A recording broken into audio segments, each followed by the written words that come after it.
to introduce their team, but also indicate if there are apologies that must be noted. And secondly, that ministers will do intro remarks, both Minister Mtswaledi and Minister Nchabeni. And then we'll invite Director General of Home Affairs and the Acting Director General of Communication to introduce or present their report or delegate for presentation. Mr. Matonsi, can I invite Minister Mtswaledi to, on apology, if there's any apology, and introduce the team, and invite Minister Nchabeni to introduce the team. You'll start, Mr. Matonsi, if there are apologies that you need to note for the committee. Chairperson, I haven't received any apology from members. Just one thing is that the meeting is being broadcast on YouTube. So I will request that if a member is speaking, they must just switch on their video. And then while the others have switched off, where possible. That's all, Chair. Thank you. There's no apology from the Portfolio Committee. Minister Aaron Mtswaledi. Thank you very much, Chairperson. Thank you, honorable members. Let me, Chairperson, start by congratulating you on your new appointment as the new Chairperson of the Portfolio Committee, and also congratulate Memo Leboge Modise Mpya for being appointed the Chief Whip, and also appointed Me Kanyile. I heard you congratulating. I don't want to confuse myself. I'm not very sure. I've been out of line for quite some time, but congratulations also for the new appointments. And then also thank the outgoing Chairperson, Advocate Bongani Bongo, for the sterling work he has done in chairing these committees and for working with us. And I'm just remembering the topic that we are discussing today was one of the topics on which he was very keen and insistent. And I'm sure he will be happy that today, once more, we are putting this topic on the agenda. Chairperson, you know, I am not sure whether this country called South Africa is going to keep on doing the same thing all over and all over again, and somehow expecting new results. In doing so, I'm not trying to blame you and us because we are all new in this portfolio. But I just want to point to you that I've got documents here in front of me, stretching back 2015, where this topic... Minister, I want to, sorry to interrupt you, Minister. I think the item I requested you to introduce the team and present any, if there's any apology. Then we'll invite Minister Nchabeni to do the same. Then we'll invite both of you to make short opening remarks. Then we move to the agenda. I was ahead of myself. My apologies, Chairperson. My sincere apologies. I was really ahead. Excited. No, I've got the Director General, Mr. Tommy Makode, here with me, who's leading the team. I'll give over to him to be the one who introduces his troops, you know. DG, please. Thank you. Director General. Good morning, Chair. And let me start by aligning myself with the Minister in congratulating yourself, Memodis and Mayor Kanyile, and also thank you to the outgoing Chair. From our side this morning, Chair, we joined from the Ministry. It's Mr. Muzi Njoko, Madiete Makua, and then there's Mudubi, Maisela Gamduli, Sia Koza, who's the Minister spokesperson. And then from the department, it's Mr. Tulani Mavuso, who's DDG, responsible for institutional planning and support. And then there's the CFO, Mr. Gordon Hollambi, Mr. Thomas Sigama, who's responsible for civic services, Menkidi Mwaboko, responsible for HR, and Tlantla Mabaso, our new Chief Information Officer and Advocate Constance Muite, responsible for counter-corruption and security services. That's the team from our side. Thank you, Chair. Thank you, Director General. Minister Nchabeni Kumbudzo. Good morning, Chairperson. And again, our congratulations and best wishes to you and the management team of the Portfolio Committee on your new assignments, and also our gratitude to the former chair of the committee. With me, I'm accompanied by the executive caretaker of SITA, Mr. Luvuyo Keise, and also by the acting DG, Mrs. Notubela Jordan Diani, and also the DDG responsible for entity oversight, Mr. Omega Shilembe. And I am, of course, with the Deputy Minister, Comrade Phili Mapulani. We have our PLO and also the SITA parliamentary support person. The PLO is Akona, and the SITA parliamentary support person is Tanya. Thank you. Thank you, Minister Nchabeni. Members, because we're going to receive two presentations, we must be, we're not fussy with time, but members must be cautious that we had to end the meeting at 12 or latest 12:30 to give members to prepare for the House. So when we stop you, we're trying to manage time. So we're going to request both the ministers just to do remarks because you still have to be given opportunity when members are going to interact in response. And then we're going to allow both the Director General to present, or they will delegate those that must present their report. It's how we're going to run the meeting. I will again start with Minister Motsoaledi and come to Minister Nchabeni. Let me allocate them 3 minutes for their opening remarks, and then we start. Minister Motsoaledi. Yeah, Chairperson, as I've already started, I just want to mention two things. The first, that what we are doing here has already been done before. And unfortunately, we have moved full cycle. I've got a list of memos here from as far as 2015, talking exactly about the same issue. And the list includes an exchange of letters between the Minister of Telecommunication and Postal Services at that time and the Minister of Home Affairs. And the Minister of Home Affairs was writing on the 23rd of January 2015 that the unavailability of network results to a crisis of denial of service to the clients, reputational damage to office managers and the entire department. And this has been going on since that time. So I'm just appealing that I think today we will discuss in such a way that we bring an end to this decade-old problem, which is embarrassing us, and after all, it's our people that are losers. The second thing I want to mention is the issue of overtime on Saturdays, which I know members of the committee always talk about.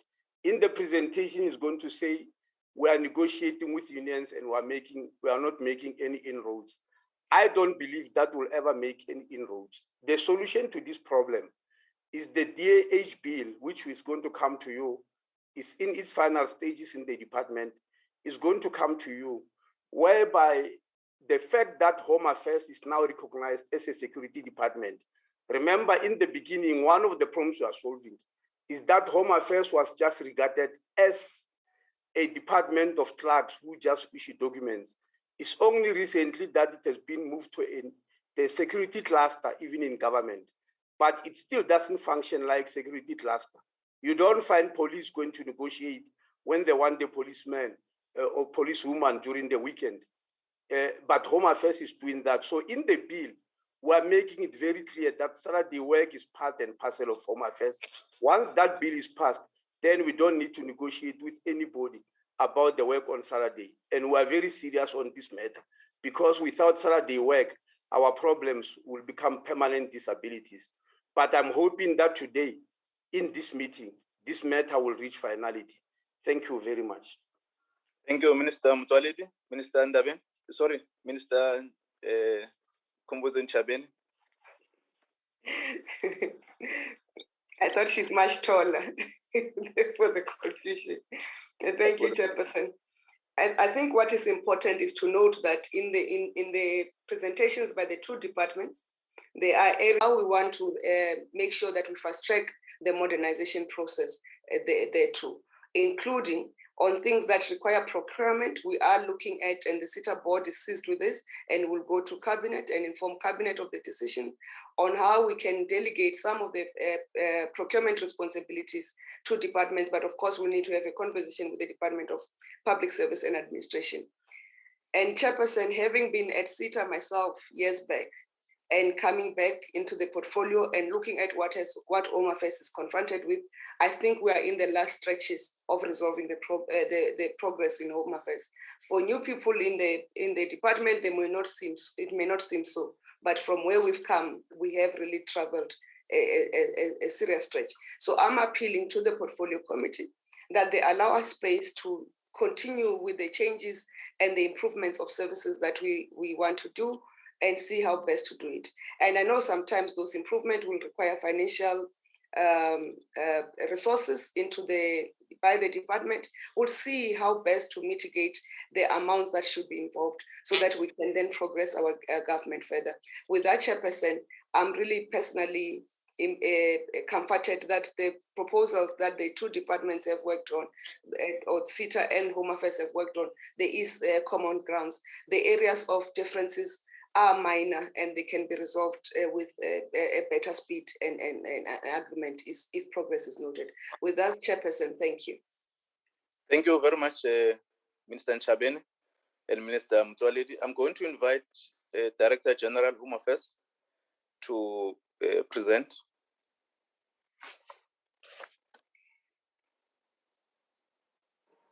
Thank you, Chair. Just waiting for Adam to load the presentation.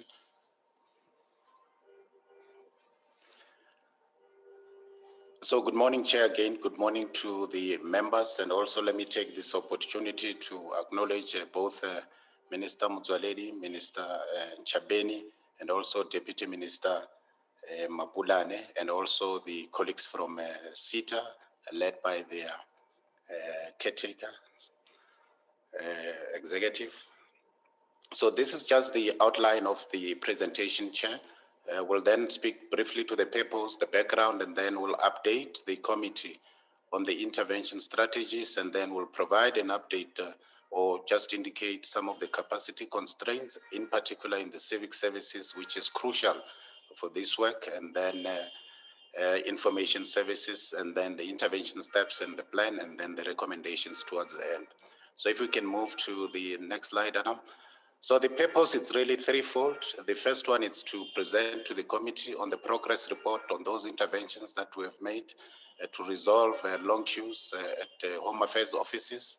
The second one is to provide an update on the network-related interventions by both SITA and the DHA. I think the Minister of Communication and Digital Technologies has already indicated some of the measures. And the last one is further to indicate additional implementation plans to strengthen our efforts to improve the client's experience at our offices. So if you can move to the next slide. I think the committee will recall that, as the Minister indicated, on the 26th of November 2019, we appeared before this committee and we presented factors that were contributing to the long queues and also strategies that the department was going to implement in order to reduce some of those challenges, in particular also in managing the queues. So there were about 6 things that were identified at that point. Firstly, it was the unpredictability, walk-ins. This speaks to the lack of an appointment system And then the discontinuation of Saturday working hours, the minister has spoken to that. The inadequate leadership and front office staff space, unstable system, which speaks to networks and applications. And then we had challenges around the inefficient workflow processes, and then the uncoordinated communication strategies. And then slide 5 then speaks to, Adam, if we can move to the next one. This then provides an update on where we are with regards to the unpredictable walk-ins. We are in the process, so we have just developed this appointment system, which has been finalized. This is in-house, working with colleagues from SARS, and we believe that we will be able to deploy this appointment system, starting gradually with your high volume offices where we're experiencing huge volumes in terms of clients that come through. Now, this system or this appointment system is integrated to the National Population Register, thereby allowing clients to use their ID numbers to book a slot. And we believe that this will prevent agents that operate illegally in some of our offices from blocking slots. We do know that they then sell them to clients.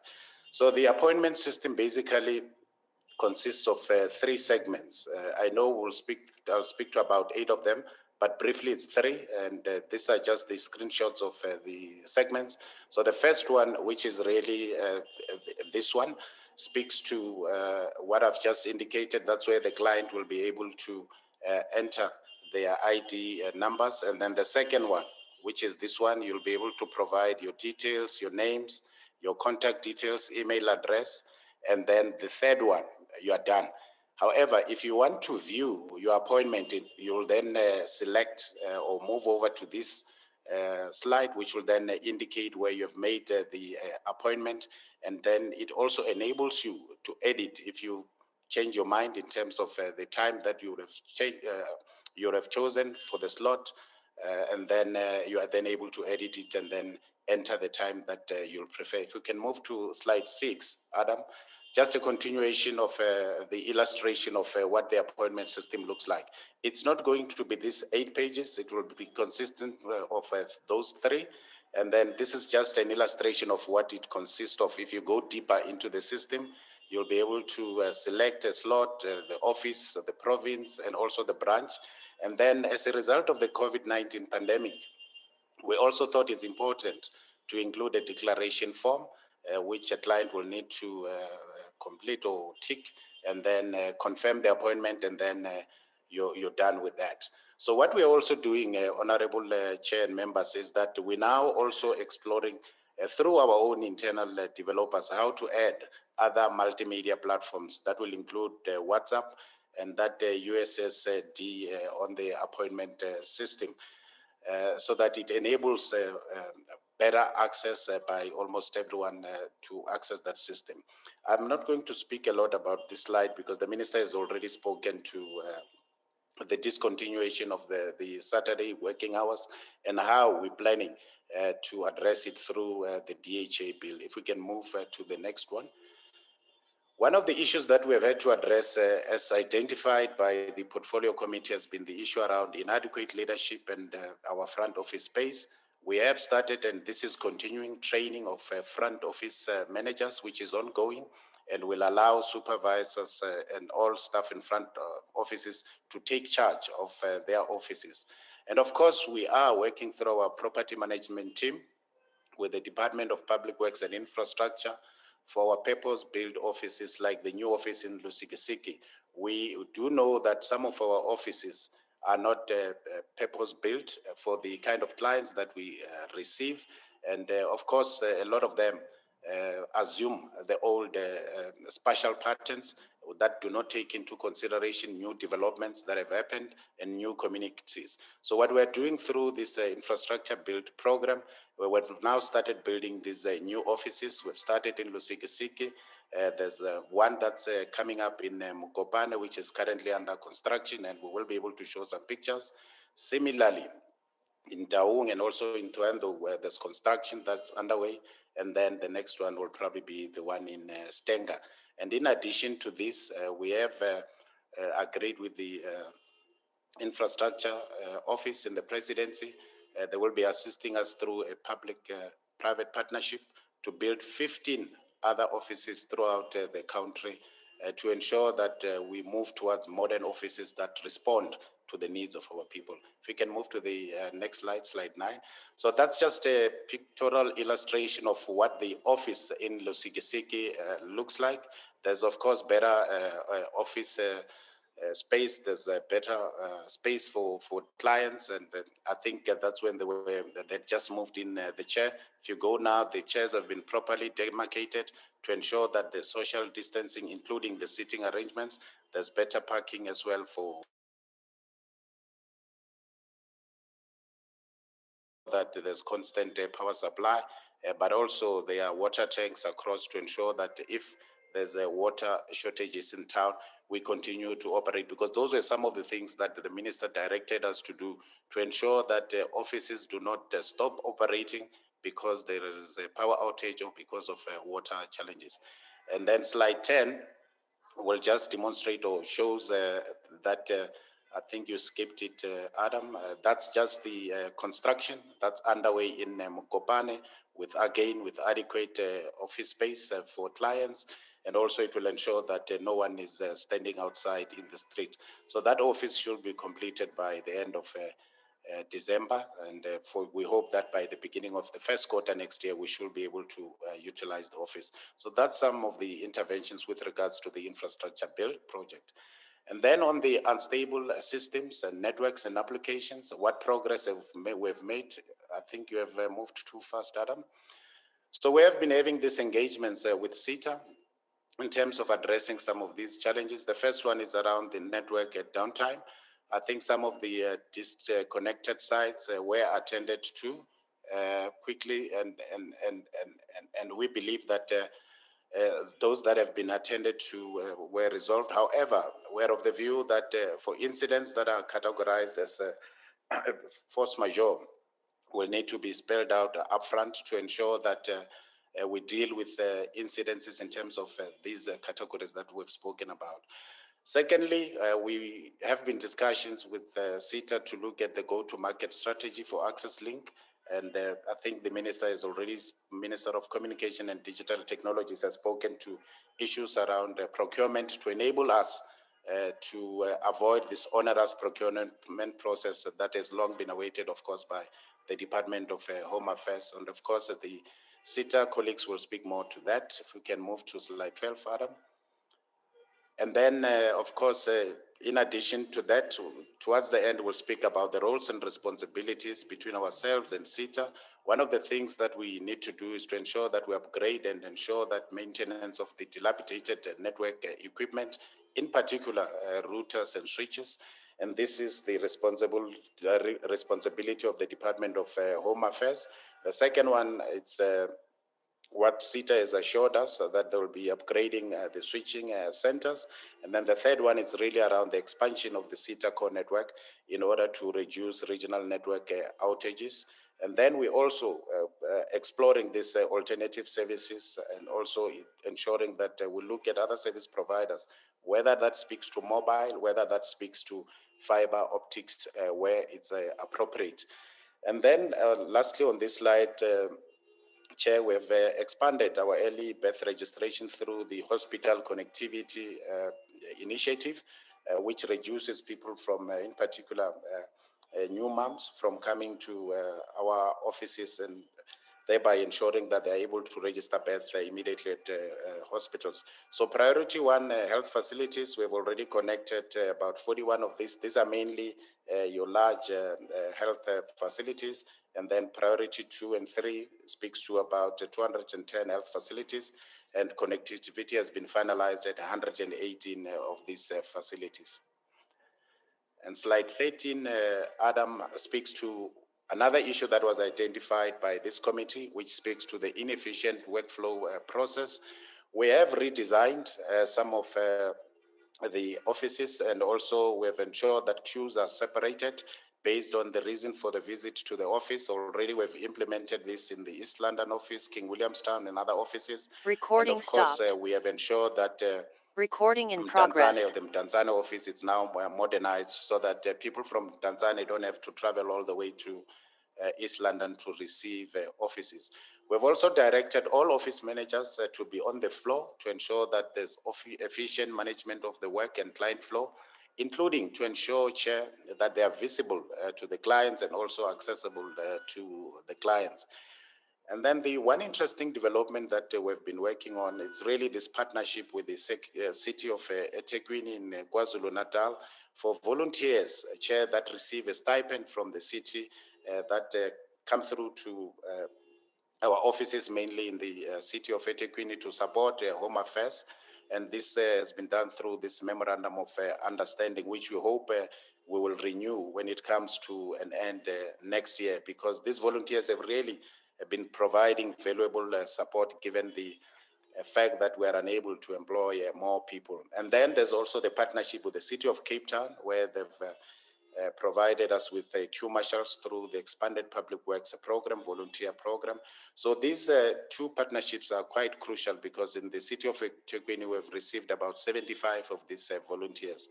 And then, of course, we do receive support from our inspectorate team that assist us during peak times with queues until, of course, our cadets have been appointed to assist with queue marshalling.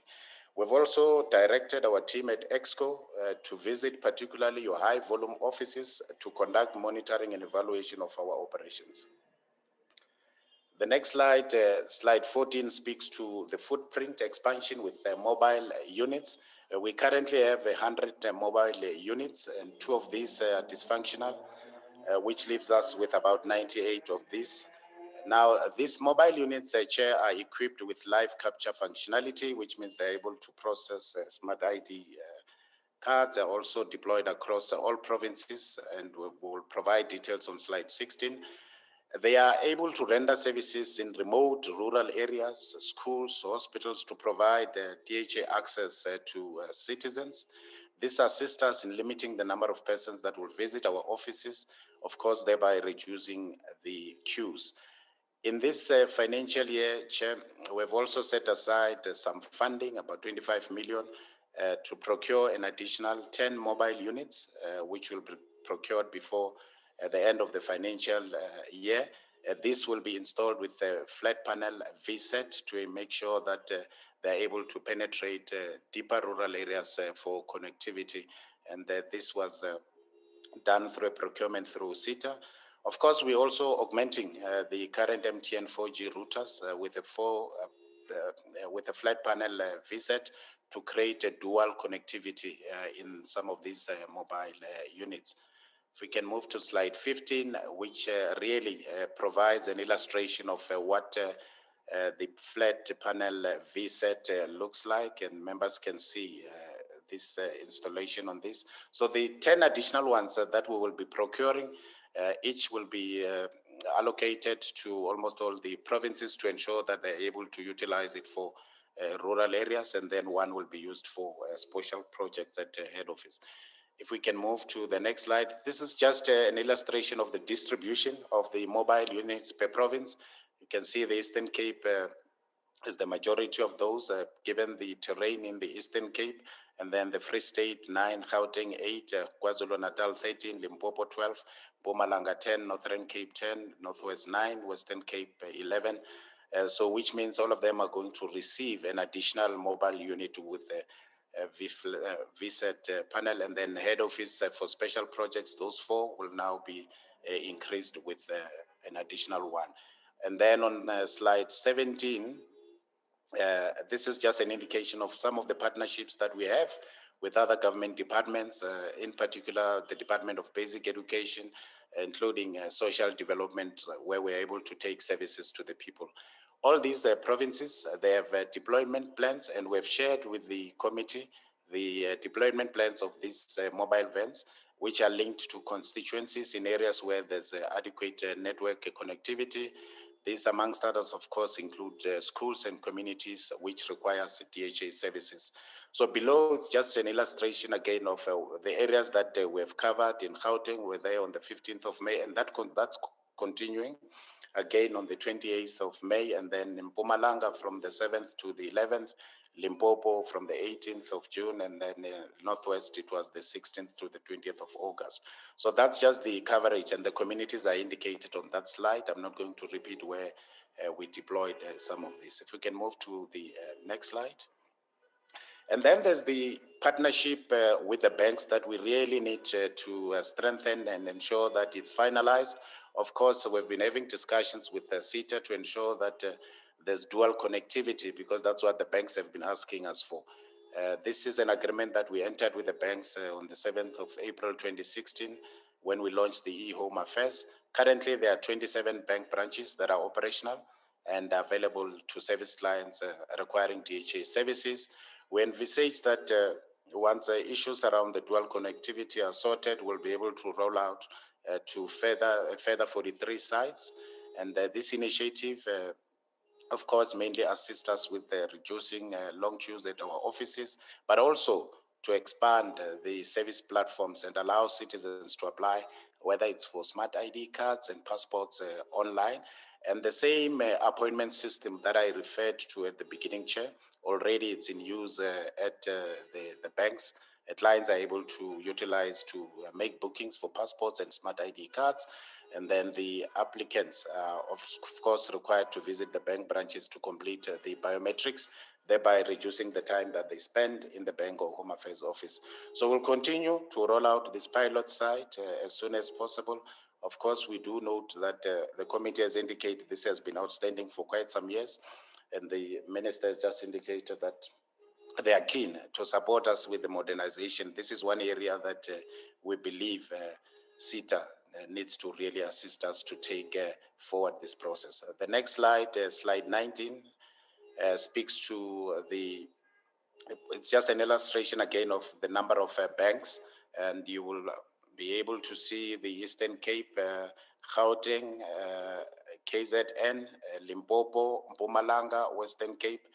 These services or these provinces are able to augment some of the services that are not available in some of our, or where we don't have close by offices. And you can see the partnerships again with the banks, including Investec, Discovery, and we are already piloting for the ABIS project with Time Bank, so that we have a much more wider presence. If we can move to the next one, Adam. So the one challenge that we currently have is the issue around capacity constraints, in particular in the civic services branch, because we do not have funded vacancies. Posts are unfunded as they become vacant. And of course, we do use overtime to augment for staff shortages. That is not ideal, but this is what we can do at the moment to ensure that we implement or we continue to offer services. So if you'll note on this slide, Chair, this is the total post-establishment for BOSS.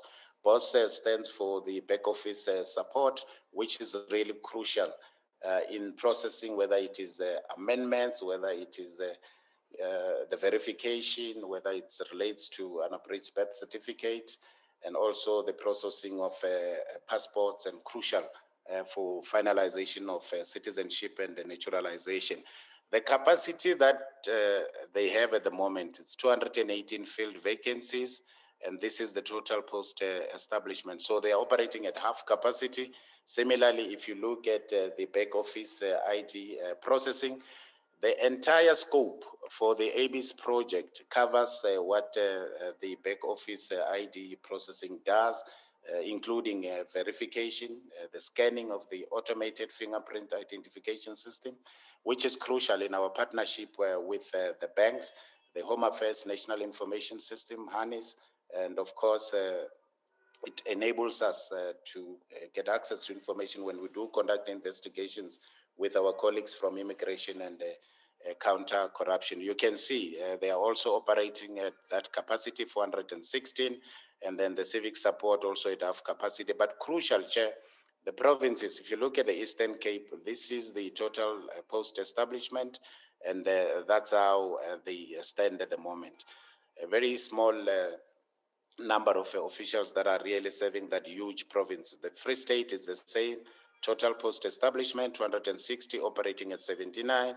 You look at Gauteng, 3,275, operating at probably not even half, 1,067, and then KwaZulu-Natal, 1,675, operating at 528. And then the rest, it's the other provinces. So you'll note at the bottom, this is the total post-establishment that we have. However, 9,025 of these positions are unfunded, and this is the this is the current capacity that civics is operating with, and then they've got those unfunded posts. This translates to about 37% in terms of the personnel that they have. Clearly, this is not adequate if we are to offer services in terms of the clientele that has grown over the years. The post-establishment has remained the same. So there's a mismatch between that and the services that we have to offer. If we can move to slide number 21. So the same applies to information services, Home Affairs. This is critical for Home Affairs information services to ensure that we're able to offer all these services. If you look at the total post-establishment since 2016, it's been standing at around 202 to 208 in 2021. But if you look at positions that are filled, they're operating again more or less at half capacity. So we have not folded our arms and indicated or stated that there's nothing that can be done. We have developed a DHA capacity build business case, and we have prioritized 3 areas, Chair. The first one is civic services, the second one is information system, and immigration. We have finalized this, of course, subject to the formal processes. It will then be submitted to National Treasury once we've shared it with the Minister. Of course, this business case prioritizes the capacitation through a detailed breakdown of what is required for the first financial year, what will be required in the second financial year, what will be required in the third financial year, and of course, we need to cater for the outer years. If we move to slide 22, Adam, we'll then now speak shortly to the implementation plans. Firstly, it's the increased usage of mobile connectivity supported by suitable connectivity, whether it's a media or antenna. And then, of course, in our discussions with SITA, we've spoken about the need to revise the architecture to deal with the bloatware, software with excessive use of infrastructure, facilities, and components. They'll speak more to that. And then we believe that there's a need for closer cooperation with other state and private entities in order to improve access to the internet. And of course, we've spoken about the queue management system. And then the one innovation that we've introduced at the Wynberg Mall in the Western Cape, it was a pilot project, which we believe will be able to roll out to other malls, of course, subject to approval processes, where this mall has allowed us to operate from. And clients can continue to do their shopping. And inside the mall, they've installed these monitors to enable clients to be notified when their tickets are called. So this is something that we're looking at rolling out to other areas. In our discussions with the Public Investment Corporation, of course, we will come back to the committee and indicate the progress that we're making. And then the last point made on that slide is the fact that we now have at 196 of our offices generators to handle power outages, because in the past when there was load shedding, it meant those offices had to close quite early, which led to clients being sent home much earlier. So those offices are able to operate now, including the water tanks, as we were directed by the Minister to make sure that all these offices are equipped with generators and water tanks. So that's the progress that we've made with regards to that. So the next few slides speak to the implementation plan in detail, and it provides the timelines on network downtime. We are of the view that the partnership with connectivity equipment manufacturers will assist us to deal with, and we hope to conclude this work by the end of October, and that's the responsibility of the Department of Home Affairs. We also need to undertake preventative maintenance of networking equipment, routers and switches, as I stated, through SITA contracts. It's a responsibility for both the entities, the Home Affairs and SITA. And then the phased upgrade of SITA switches, they will speak more to this. They've indicated to us that there's procurement in progress and the rollout of additional SITA core network routes. And then on the power management, we've spoken about this. However, there's a need to ensure that we also expand in discussions with the Department of Public Works and Infrastructure, the installation of generators at our ports of entry, which remains a challenge. If we move to slide 14, the continuation of the implementation plan, I think I've spoken more to the queue management system, but crucial will be the point number 2 there around the digitization project, which we are embarking on to ensure that citizens are able to access their records from the comfort of their home. Of course, this is subject to ensuring that security issues are taken into considerations, but our officials will be able to retrieve and process applications faster, and officials will be able to work remotely, thereby reducing the COVID-19 exposure. So we have received support, or we continue to receive support from Stats SA around this digitization process. We're receiving support from the Department of Science and Innovation around this initiative around digitization. And one of the innovations that colleagues are working on, it's really the development of the self-service kiosk. Instead of people queuing for a reprint of your birth, your marriage, or death certificate, they can simply go to the self-service kiosk and punch in their ID number, and of course, it then prints out a reissue. So we're working on that as well. Of course, it's subject to ensuring that the security measures are in place to make sure that we deal with issues around corruption and fraud. The next slide is the continuation of the implementation measures. I think I've spoken in great detail around the human resource capability and also the capacity that's required, including, of course, this 3-year graduate program that we believe will tap into, and also the reorganization of the information services branch, and also the SITA technical support that will be required. If we can move to the next slide. It's really for us recommending to the portfolio committee to note the intervention strategies and the progress that we've made since we last appeared before the committee to resolve some of the issues around long queues and also network connectivity. Thank you, Chair. Thank you very much, DG, for your presentation. We'll invite acting DG, and I think she will advise on how they're going to carry the presentation on her delegation. Thank you. Thank you, Chair, and a very good morning to you, Chair, and all the honorable members. I'm going to ask Chair that the Executive Caretaker of SITA takes us through the presentation. Thank you.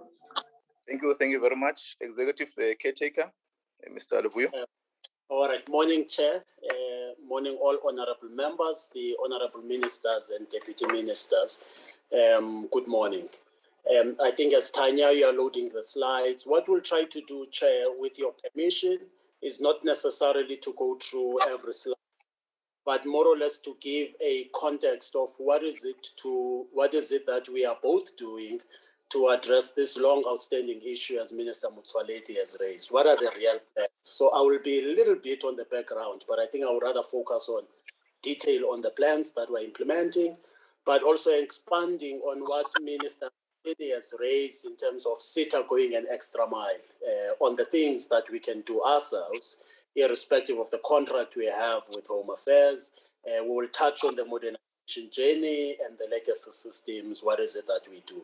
So on the next slide, we will then change the governance structure that is already there, and we welcome the newly appointed CIO, a very technical person within the ICT matter, who will then join the current governance structure we have between the two entities that reviews the services that SITA provides to Home Affairs on a monthly basis. So we'll revive that, and we'll also sit with the DG of Home Affairs so that that governance structure on a monthly basis can also be used to look at how far are we, both entities, in implementing the interventions that we are agreeing to. So that we'll be implementing immediately starting from the September month, where both both of us with the DG will be sitting there, discussing broadly all the interventions. So on the summary, if we go to the next slide, Chair. Thanks, Tanya. We will provide just a high-level scope of the type of service that we provide to Home Affairs. So this slide gives you an indication of the type of connectivity partners that we work with more than 53% provided by Telkom. So we'll talk about that because a greater majority of those connectivity from Telkom is your old technology. And how do we work with them to upgrade that, followed, of course, by your MTN. But we'll also talk about what is there on the last line, where we want to ensure that there is dual connectivity, dual network connectivity to all Home Affairs offices. As you'll understand the practical reality, take network, same as electricity. So much as you have an ESCOM line, you need to have a generator for times when the ESCOM line goes down, but also to manage the type of throughput, the speed of the network. So we'll talk through that. What are the plans that we're putting in place for that? On the next slide. Thank you. So this just gives an overall indication of where SITA is responsible for in terms of the network services within Home Affairs. DG has specifically spoken to what is on your right-hand side, the infrastructure and equipment that is within Home Affairs offices. So largely we'll then talk about what are we doing as SITA to invest on upgrading the core network, to ensure that there is redundancy. We bring in also more partners. I'll explain in detail what we're doing to upgrade our switching centers that they require for connectivity. We'll also talk about the work we're doing also in our data centers. But largely, I would want to spend some time talking about the applications that are being run on the Home Affairs network that are also causing some of these challenges. So on the modernization plan, we'll talk to that. On the next slide. So the next slide just gives a high-level overview of the current service that we are providing with Home Affairs. As you would have heard, the DG has then spoken to that to say for people like the banks, we are now looking at possibility of going to dual connectivity, which is something that is available already because dual connectivity also gives you better speeds, better access. It means also then problems are resolved quite faster, quite quicker. You are getting into your gold type services and above. We can even have dual connectivity with multiple service providers. That would even allow that any issue, any network downtime issue that happens is even reduced less to almost a 2-hour type period. So we'll talk to that.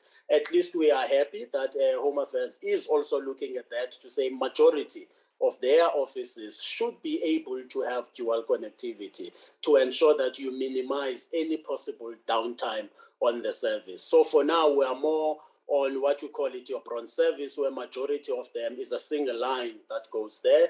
And of course, the contracts around the single line that goes there, which is not appropriate for an entity such as a Home Affairs. But in spite of that, we will talk about what is it that we are doing to ensure that even when a line does go down, you don't necessarily go to a maximum of about 16 hours to bring the services back. So we'll talk to that in terms of the plans that we are implementing. But we are happy that we are now converging, we are agreeing that we need to ensure that we jointly invest to ensure that we upgrade the type of connectivity into the Home Affairs offices to give the alternative of dual lines as soon as possible.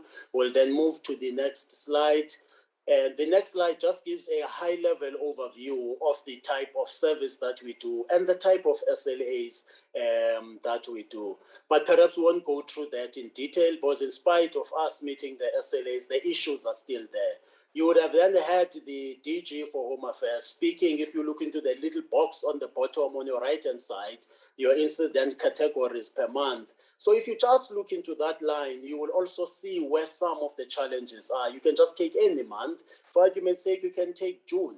So if you take June month, you will see there were more than 3,900 incidents where there was challenges within connectivity in Home Affairs offices, and those are caused by power issues that are sitting within the Home Affairs offices, which I'm happy. There are alternative plans that DG has spoken to that we are doing compared to your 242 type incidents that we have then been able to manage with the telco players. So with that being improved with the work that they are also doing, it's also then going to improve in terms of the network access availability within the Home Affairs offices. On the next slide.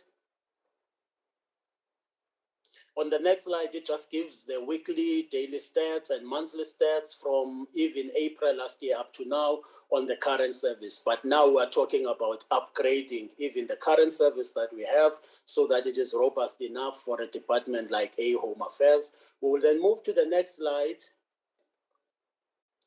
So if you then take your OR Tambo office or your Soshanguve offices, where Home Affairs have the dual lines, which is why we are talking to that, because there you have not less than a 99% availability of services in those ones, where we have really implemented the dual lines, and there is greater throughput, greater accessibility of those offices.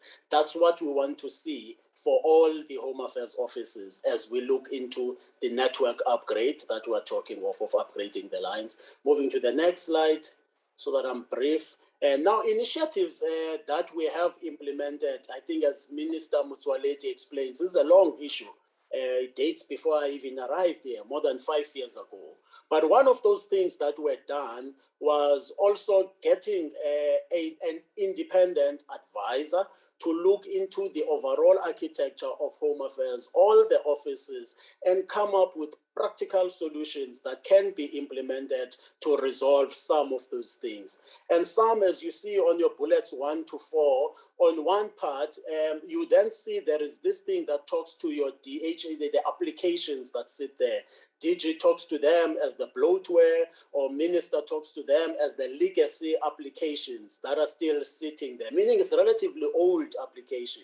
Yes, we know the ABIS system, when it's fully implemented, it will resolve a lot of that, but we are, as SITA was saying, can we engage you further, Home Affairs, on how can we assist you in re-architecting your solutions so that they don't consume as much network as they currently do.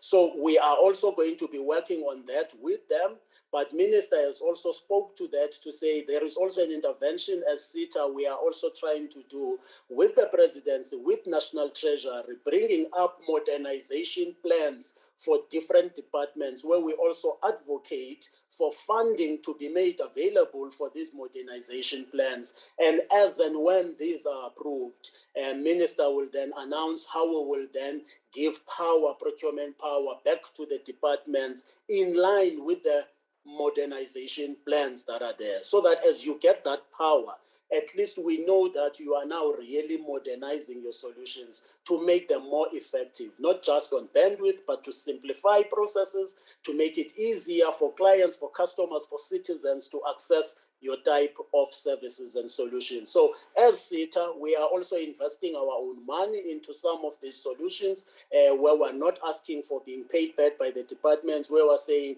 we can work with you on reviewing the architecture of these solutions, the design of these solutions at no cost to you.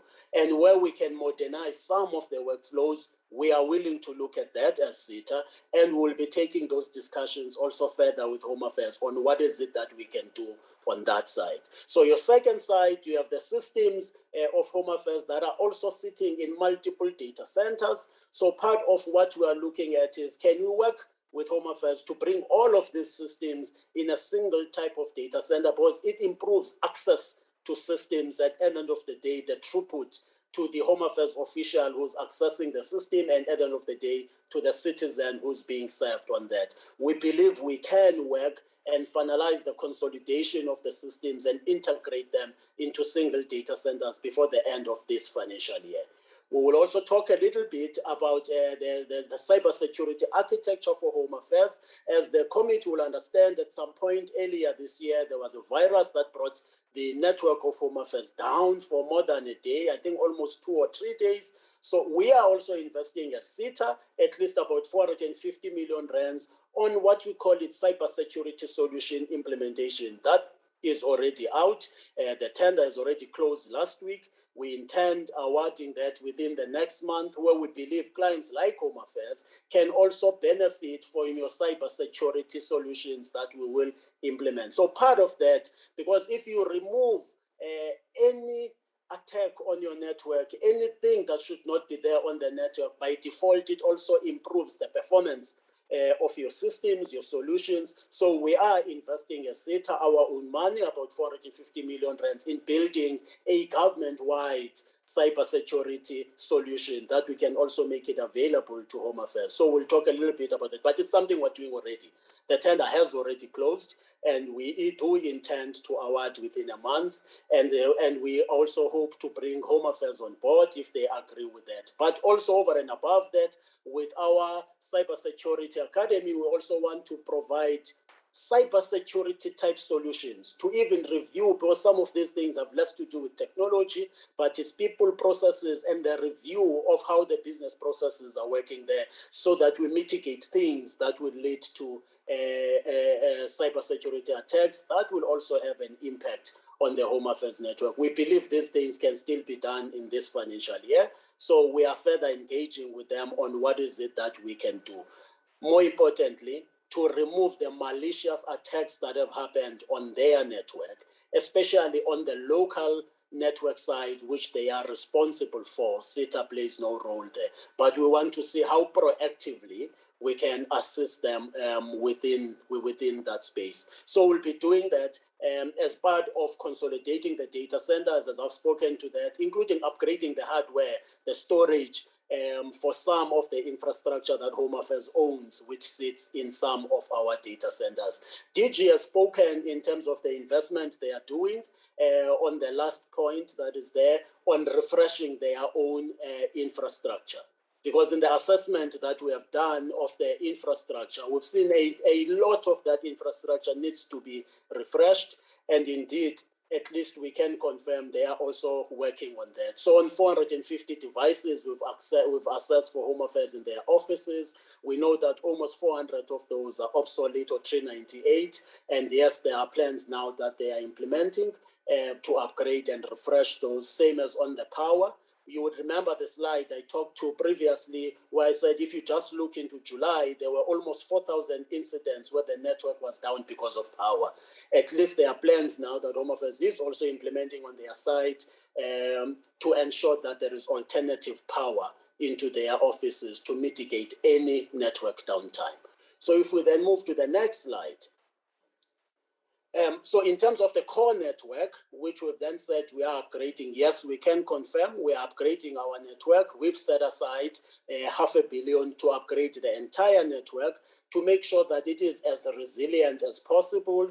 The tender evaluation processes are now about to be concluded. It has closed already. So we do intend to award this before the end of this month, where we can, as SITA, also ensure that the entire network that we do refresh. Remember, as we upgrade our core network, it means then we make it more resilient, so that whatever systems, applications, solutions, Home Affairs, and any other department put through that network, at least we will ensure that it is as stable as possible. So from the SITA side, we are also confirming that investment, which we are already making, and the implementation roadmap for upgrading our core network is in this financial year.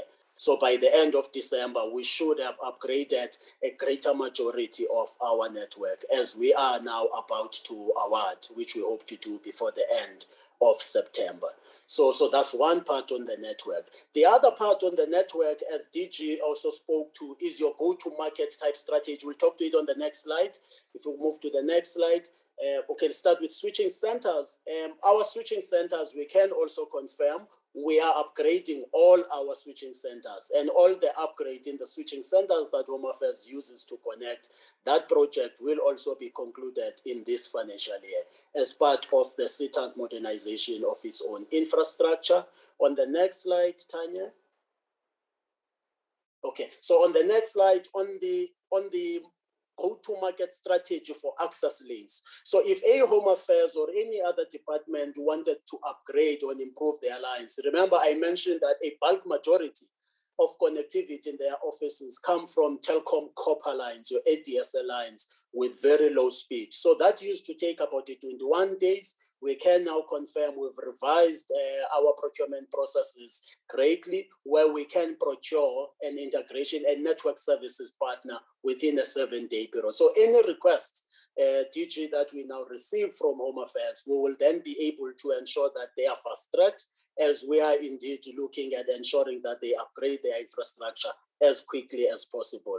But over and above that, we can also confirm that even the internet connectivity for those lines, as the beginning of March this year, we have reduced even the cost by more than 70%, due to us renegotiating the contract, awarding a new tender, and renegotiating the contract, which has also drastically reduced the cost of internet connectivity by about 70%, all of that which is passed back to the clients, including Home Affairs. So that part we have done as SITA already.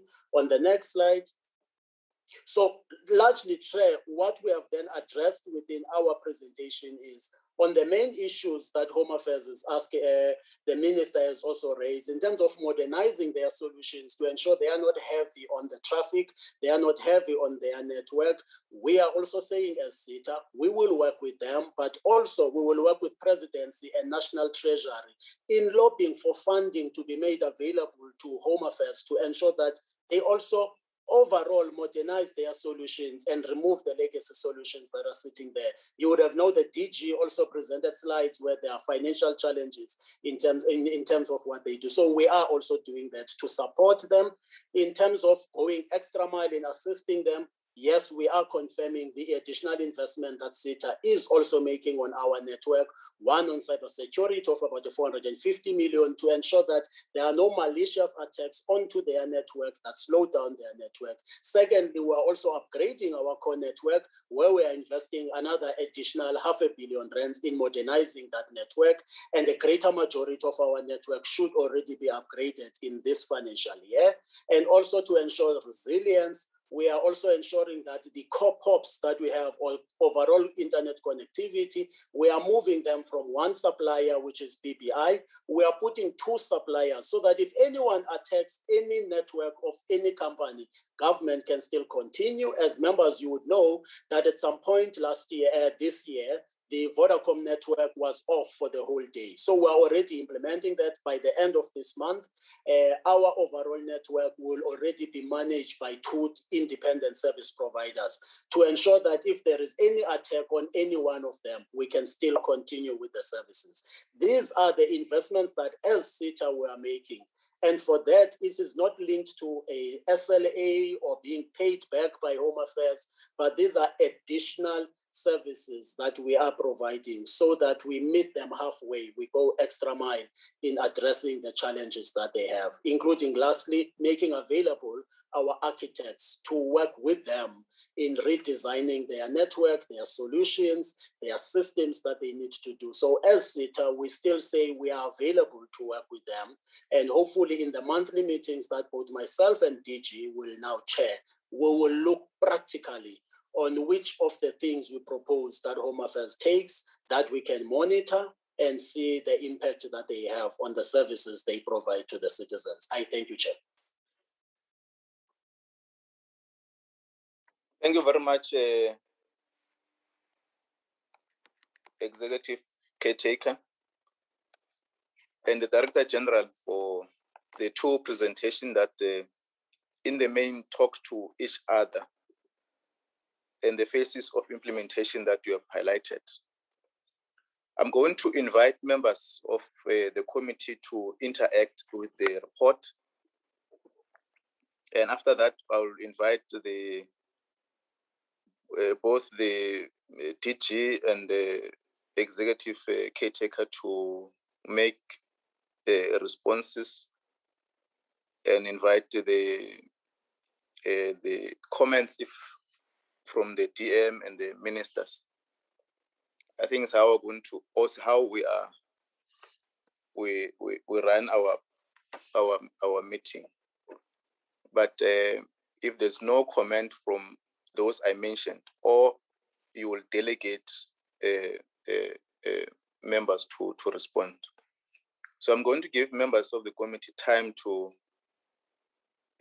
comment and question and make inputs to the issues that you have raised. But I must highlight that, at least of note, that there's the highly progress on the issues. I think one of the issues that came earlier on was at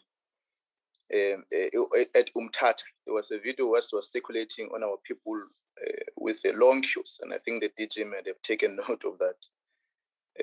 And I wanted the impression on the DG since that problem arose that time. We're going to invite Honorable Mulekwa, Honorable Tito, Honorable Kanyile, Honorable Mtini, Honorable Khwase, Honorable Lizelle, Co-Chair, Honorable Ross, Honorable Pillay, and Honorable Mutise Mte to make comments. Honorable Mulekwa. Thank you very much, Chairperson. Let me start by appreciating the presentation as presented by both departments. And I think the presentation captured most of the important issues and the improvement in some of services. We also appreciate, Chairperson, that there are some offices that are under construction.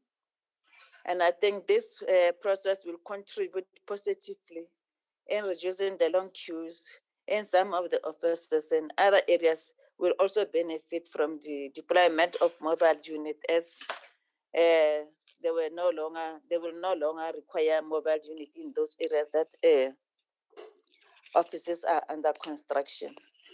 We also appreciate the deployment of mobile unit in the month of August. I think we can bear testimony to that, especially from Maratile, though we experience long queues. We hope that this deployment of mobile unit can be done regularly, as Maratile is mainly dependent on mobile unit, as there is no home affairs officers. Chairperson, I just have only one question to ask.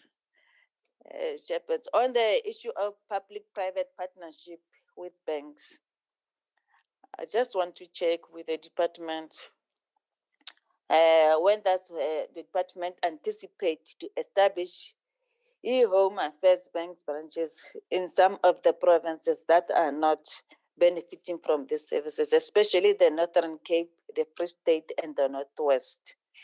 I heard in the presentation that the department will expand these services in the near future. But I just wanted to check when does the department anticipate, especially in this province, there are three provinces that are not benefiting from e-home affairs. Thank you, Chairperson. Thank you very much, Honorable Tito.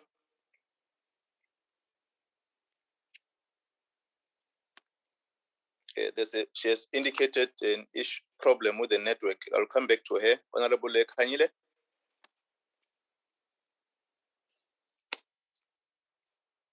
Good morning, Chairperson, and thank you so much for the opportunity.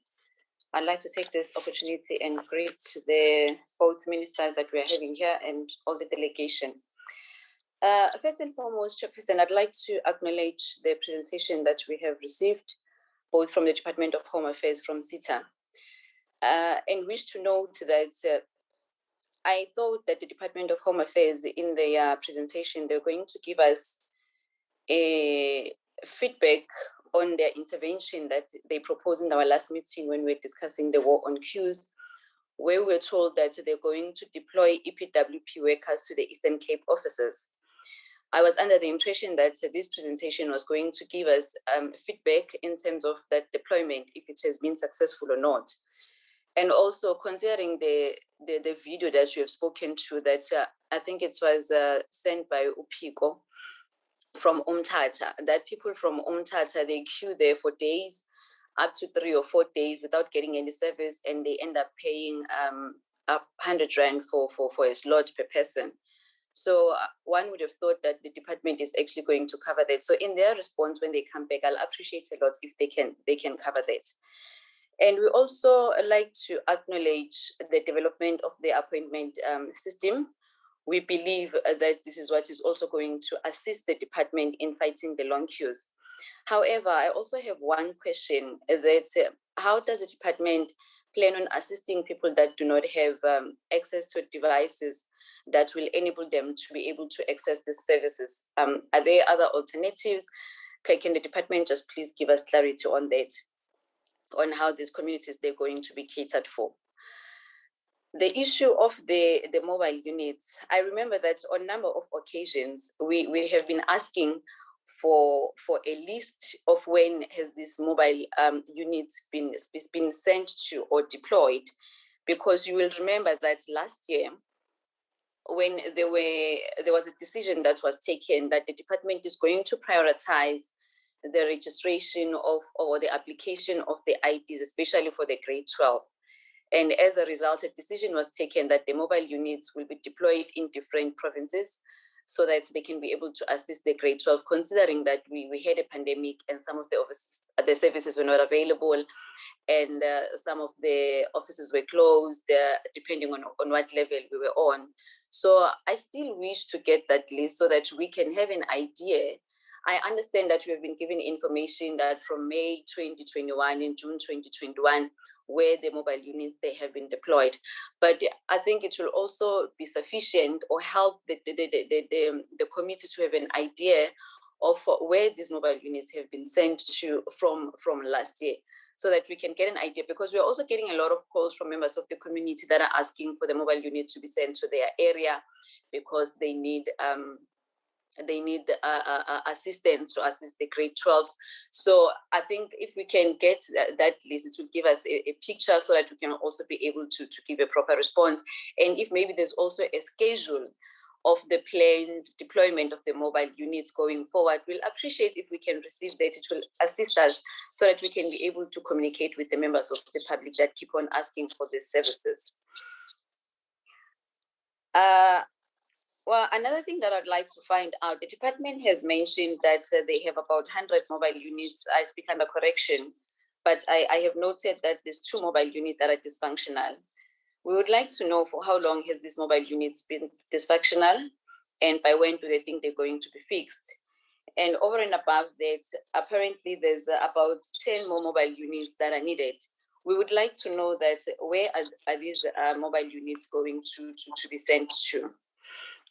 On the public-private partnership with the banks, I would like to know that if there are network challenges in the banks, how does the department actually intervene? How do they assist members of the community? Do we have workers or officials from the department that are stationed at the banks?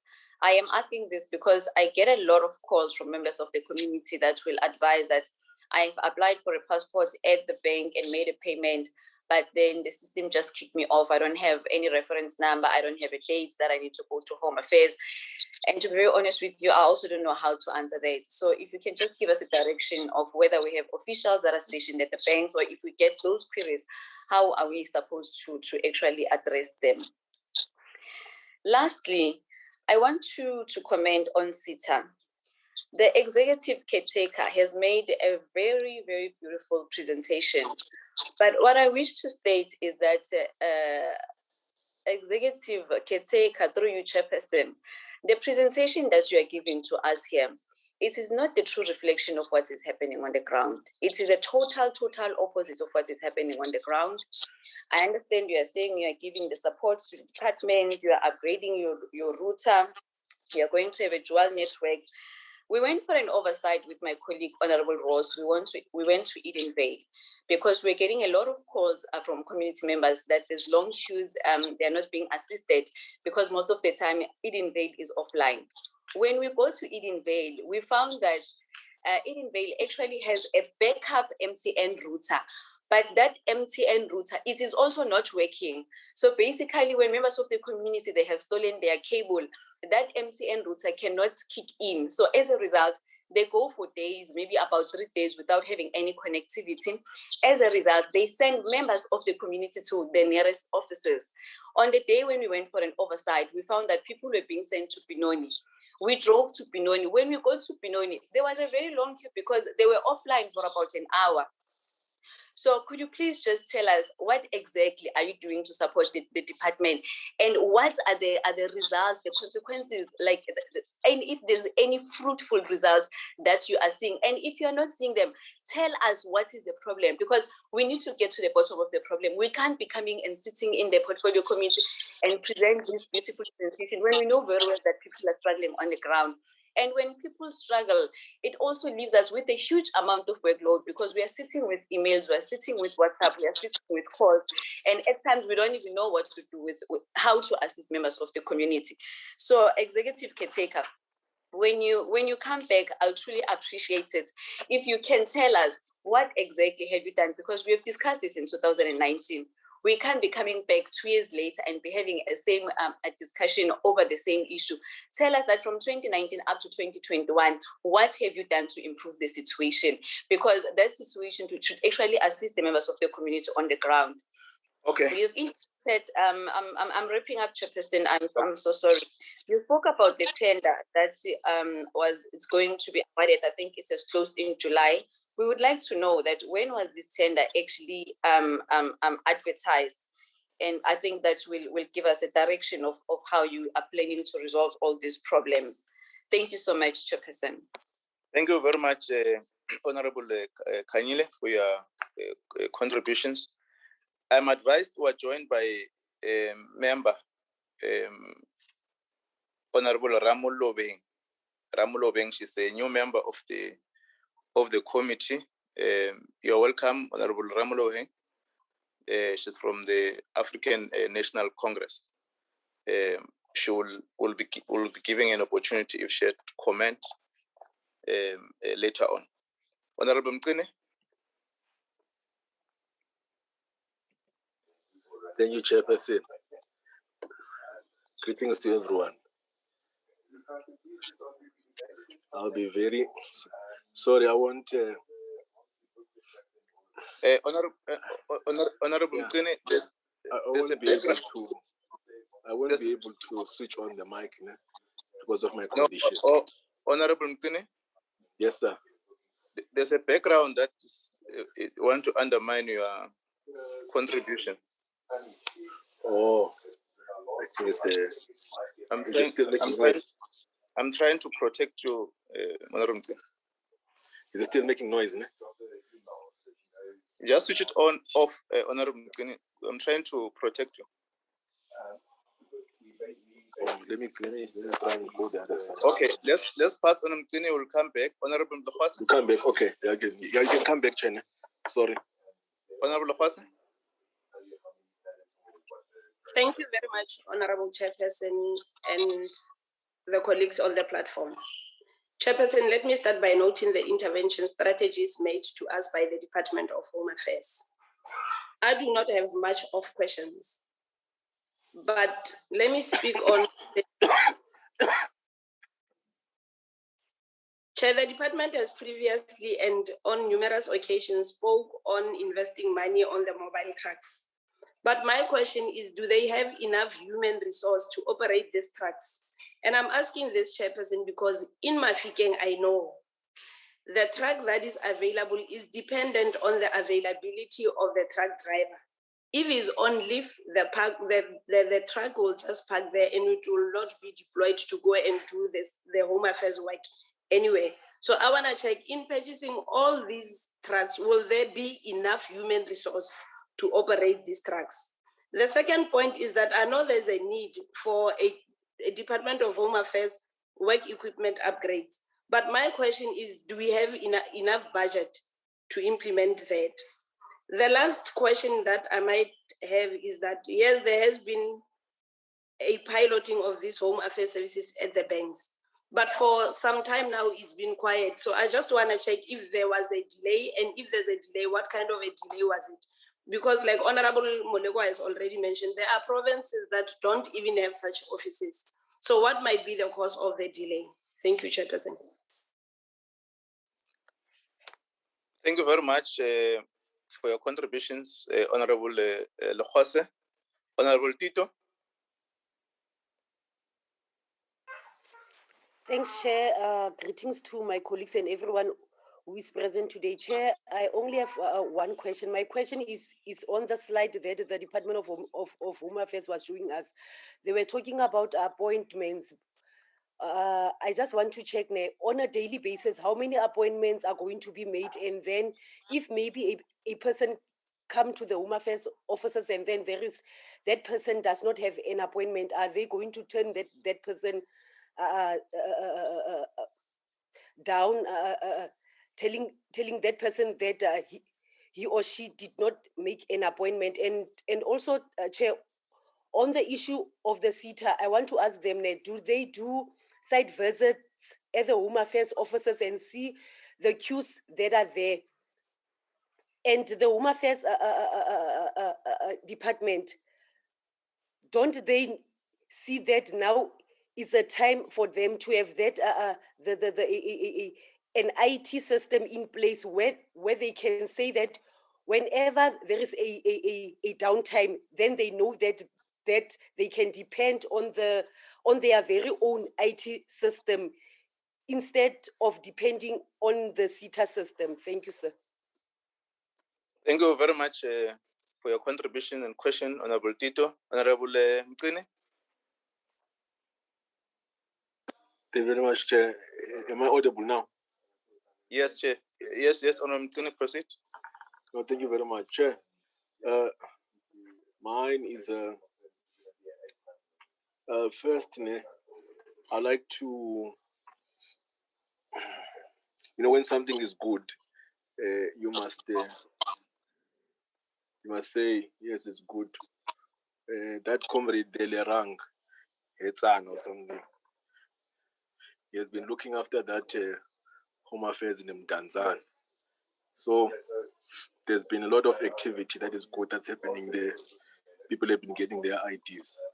So you must carry on and ensure that these queries that we are sending it to him, they are processed with speed.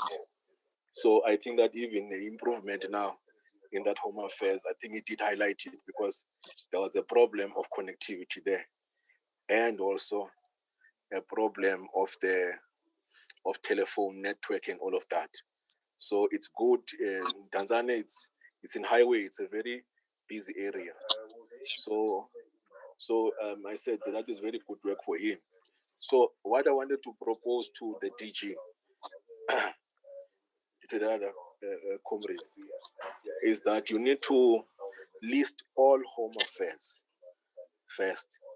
List all your Home Affairs and say which ones are crowded, we're having problems. If there are 1,000, you need to rank them and say from 1 up until 30, these key ones.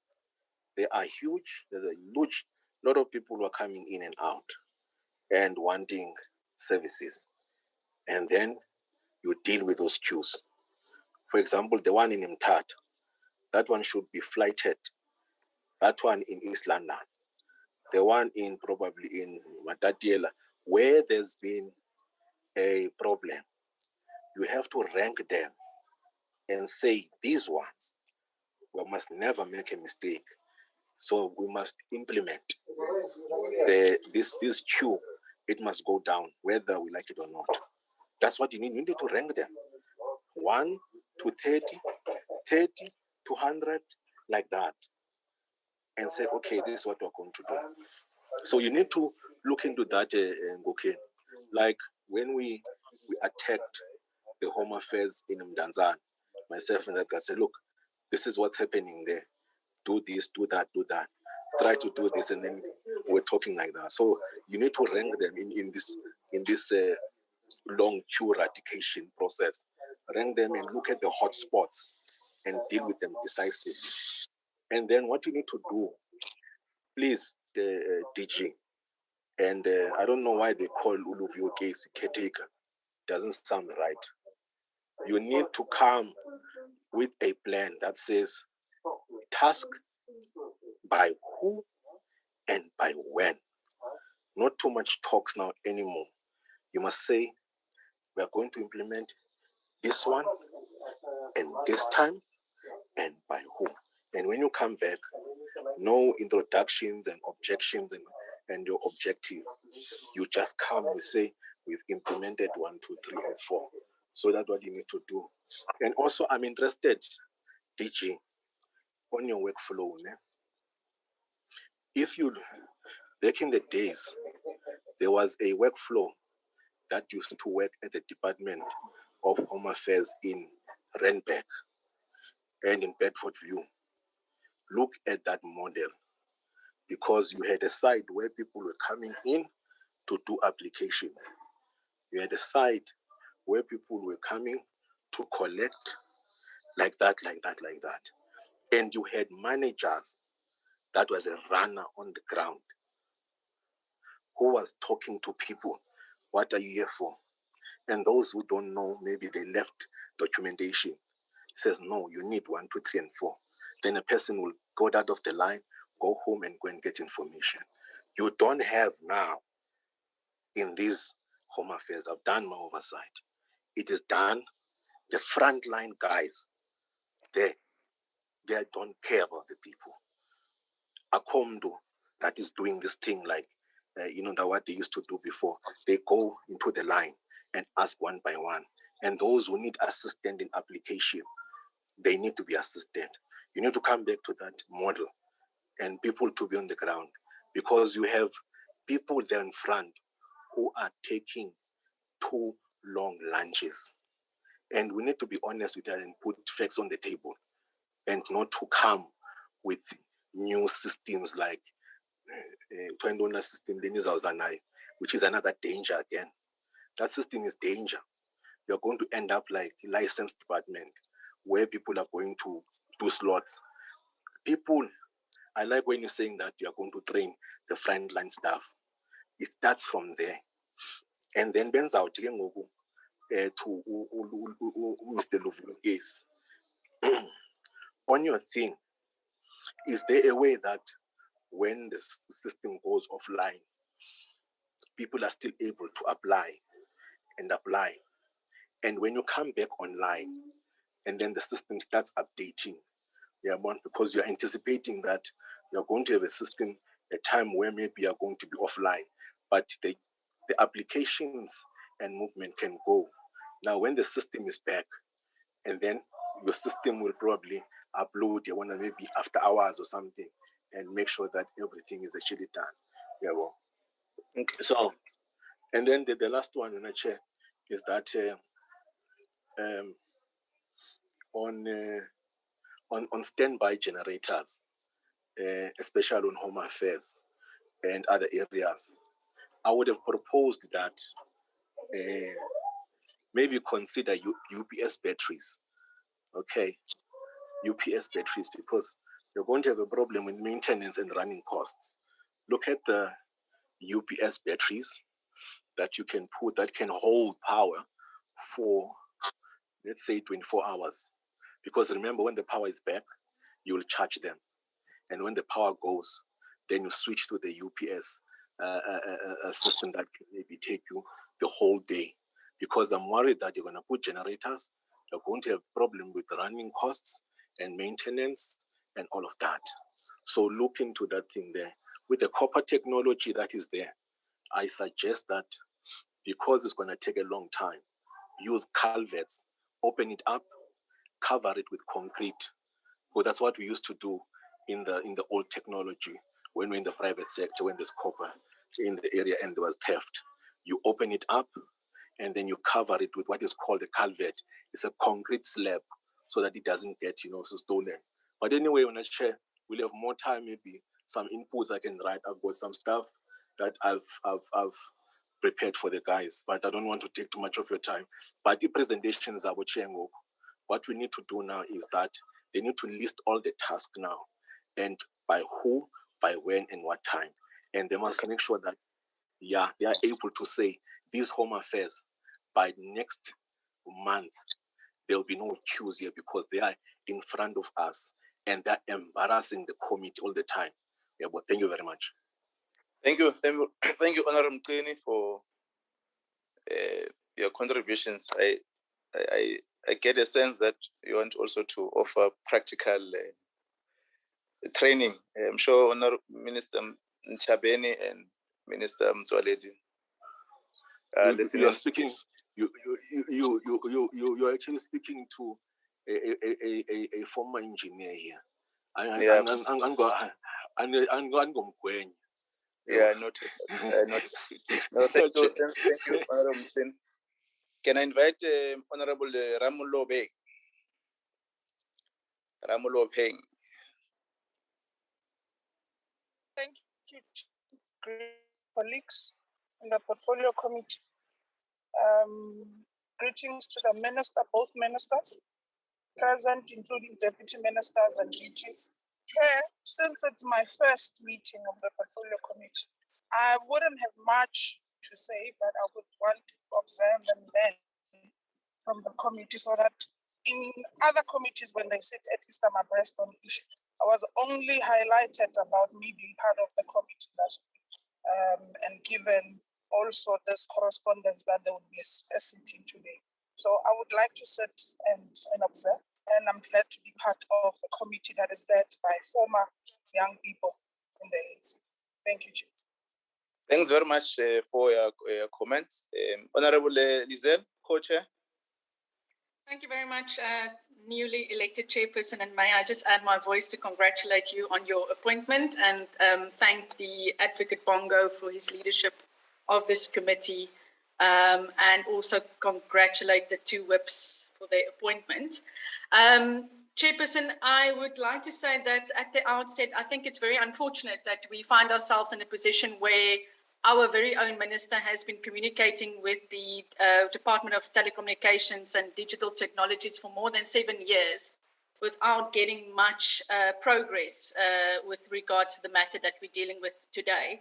And I think I really want to echo the sentiments of the minister in his introduction to say that, you know, the issue of system downtime, it's not only embarrassing, but it's also, it denies our people their services, and really it impacts very negatively on Home Affairs' reputation. If you go and you look at any social media platform, our department's got a very bad reputation because of systems being offline and down. And so it's therefore very critical that we find a permanent and lasting solution to this problem. That being said, I heard what the minister and the DG said, our minister and DG said about the DHA bill and how that will address Saturday work. But my concern is with everything, you know, it will probably take a very long time for us to pass this piece of legislation. And maybe I can just ask then, where are we with this bill currently, whether it's still at cabinet phase or has it been referred to Parliament as yet? Then on the issue of the vacancy rate, DG, you did make a mention of that, and I think your vacancy rate is quite alarming. And there is a mention there of a skills audit being done to fill gaps and capacitate staff. And I just wanted to know, by when do you envisage this skills audit to be done? Because it says ongoing in your slides. Then I want to echo the sentiments of Honourable Mqini, and welcome back to the fighter as well, that the training of frontline staff is urgent in my view, because often it's not only a case of our people being subjected to very long queues, but they also get to offices and they have to deal with rude or insensitive Home Affairs staff. And you know, at the end of the day, Home Affairs is providing a service. They're not actually, you know, they're not doing South Africans a favor. So we must keep that in mind. But also on slide 5, when we speak about the appointment of an online booking system, which will be deployed at selected offices, I just want to know how many of these selected offices will there be and which ones will offer this service first. With regard to the issue of mobile trucks, we speak a lot about mobile trucks, and you know, it's a welcome intervention that we're also procuring more mobile trucks. But Chairperson, when SASA and Social Development went on this Children's Amendment Bill hearings, and we got to Bushbuck Ridge, for example, we were told that even when mobile trucks arrive in communities, those mobile trucks also face connectivity issues. And one gentleman was narrating a story to say that, they've been waiting so long for services, they don't have access to services. Finally, the mobile truck arrived, but the mobile truck themselves were also not connected. So I just want to ask, in terms of your mobile trucks, those 98 that are currently operational, how many of them actually also experience downtime when they're out in rural areas or far-flung areas? Again, a lot has been said with regards to the relationship with our banks. But, again, for me, this is also a project that is moving at a snail's pace. And my concern is, in some of the presentations that we've had before, we were told that banks are very eager to roll out these services. Yet, if you look at that list of banks, there's only a few banks offering these services. For example, there's no mention there of Capitec, for example, or Itala Bank. And I just want to know, what is the holdup? Why is it that some of these standard banks and Absa banks can offer the services, but we can't offer it in other banks? So clearly, for me, to alleviate the pressure on Home Affairs officers to provide better services for our people, we need these services in all banks. So what is the holdup? Then I wanted to say to the new Minister of Telecoms, she said in her introduction, she said that we may have to go an extra mile for Home Affairs. And I really don't think it's an issue of may, I think it's an issue of must. And she also said, please allow us some space to improve the services. And of course, she is a new minister and we must allow her that space. But I would have wanted her to give us an indication to say, as the new minister, I envisage us improving our relationship and services of Home Affairs within an expected time frame. So maybe she can just inform us of that. And then the caretaker of SITA, I was quite baffled. I remember last year sometime, it might have been towards the middle of last year, we were informed in a variety of slides that the Department of Home Affairs and SITA established a task team to look at service downtime and look at our systems. Now, the very first page of this presentation says a task team has only now been established in April of 2021. So my question really is, was the task team never established when we were, because it seems like it's a new task team, that it will only meet in September. So my question really is, the task team that we were informed about before, was it not established? Or did it not meet, or did it not do any work? Or is this a new task team that we are envisioning here? Because now, as far as I understood, a task team was already up and running and doing work since last year, but seemingly now from this presentation, it doesn't say so. Then I want to go to slide 9, and these are my two final questions about dual connectivity. I was very excited to hear the caretaker speak about because he spoke about two interventions. He said it's about the cybersecurity solutions, and then also about the dual connectivity. And I was very excited to hear the dual connectivity option, because I felt, if the telecom line is down and Home Affairs can then connect to Vodacom or MTN, surely that is a wonderful solution, as he cited the Shoshanguve office example. But then Honorable Kanyile says she visited offices where they've got a connection to MTN, and that is not a solution either. So I think we just need to get some clarity in this regard, whether this dual connectivity will actually be the panacea we are waiting for. And then finally, another interesting observation on slide 13 was the new investment in cyber security solutions to prevent attacks on Home Affairs systems. Now, my question then is, if we don't have the cybersecurity solutions in place, how safe and secure are Home Affairs records currently? And I will leave it at that. Thank you very much, Chairperson, for the opportunity. Thank you very much, Honorable Lisel, for your contributions and questions. Can I invite Honorable Rose?